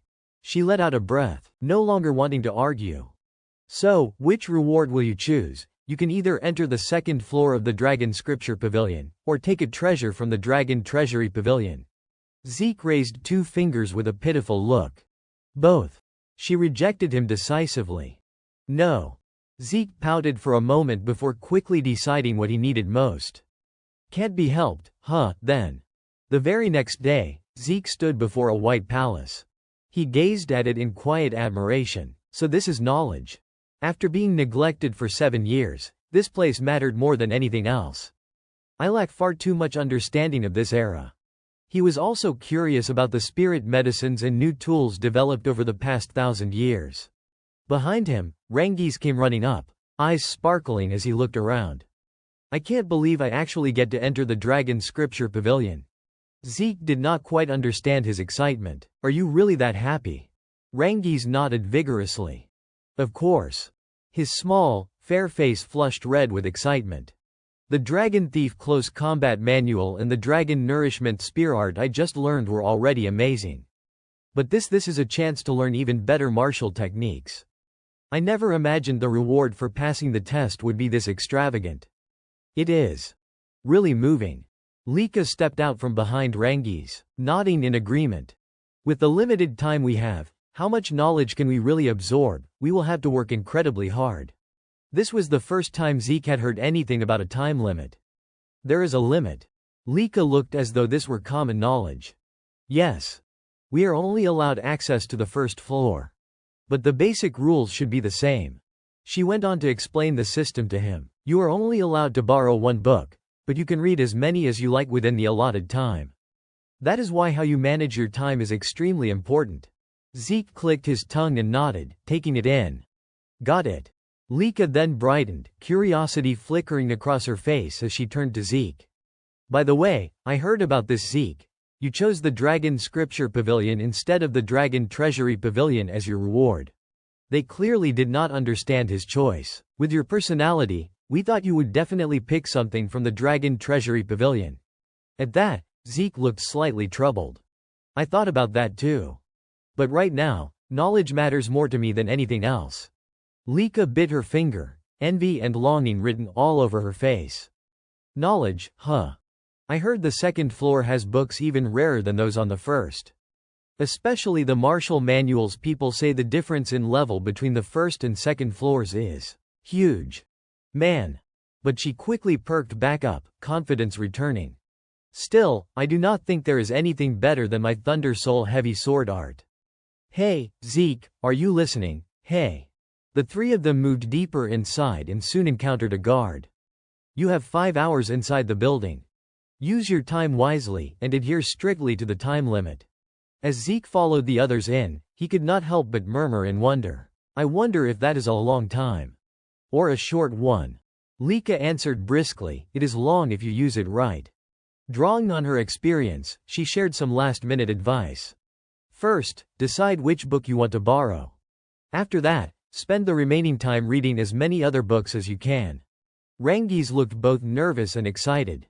I have heard that true geniuses can skim through multiple books at once. But my goal is just to find one martial manual that suits me within that time. When they stepped into the main hall, an overwhelming sea of books spread out before them. Truly just finding the book you needed in a place like this would already be a challenge. Without realizing it, they all lowered their voices, murmuring in awe. So this is the Dragon Scripture Pavilion. Zeke lifted his gaze toward the ceiling, which rose so high its end was nowhere in sight. This is more impressive than I expected. He bared his teeth in eager anticipation, excitement flickering in his eyes. Now then. Let us see what kind of knowledge is waiting for me. Stepping boldly into the vast library, Zeke felt his interest ignite. This is going to be fun. Time slipped by quickly. After digging through records for a while, Zeke suddenly gaped in shock and shouted, "What the hell is this? No way. Rifts. Chaos. Magic?" There was far too much information. Almost all of it completely unknown to him. With a frustrated motion, he tossed the book aside and flopped flat onto the floor, staring up at the ceiling as he let out a long, exhausted sigh. 1,000 years, that's an insane amount of time. 1,000 years during which this world had been connected to another. Turning the clock back roughly 900 years, a sudden tear had appeared in the fabric of space itself. It was a rift, and on the other side lay another chaotic world known as the Realm of Chaos. In that world, creatures called Chaos ran rampant. To fight against them, the humans of that realm cultivated a special form of energy within their own bodies. The Eldragon family had fought alongside them against Chaos, and through the bonds forged on the battlefield. 4 mighty warriors from that other world had married into the Eldragon bloodline.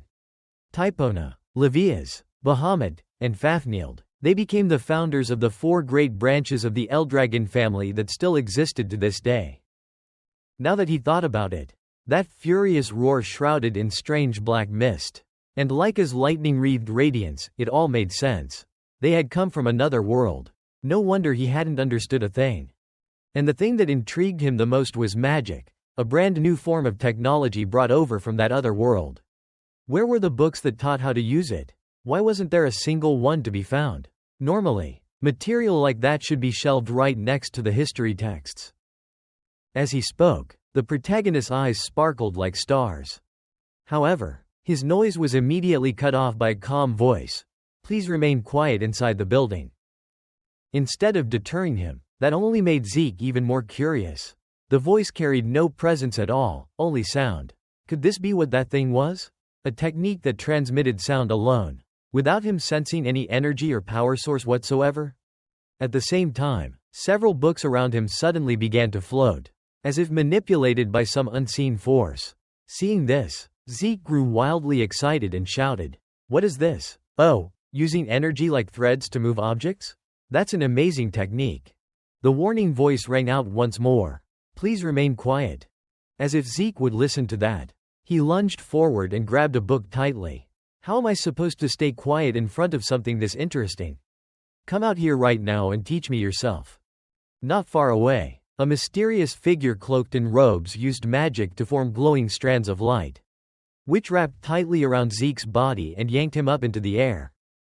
"You've arrived. The doors are closing," the figure said, before unceremoniously hurling Zeke into a mysterious formation.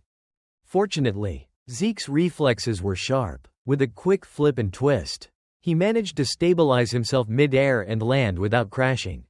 "What was that? What was that just now? That's another thing I've never seen before. Show it to me properly," Zeke complained irritably.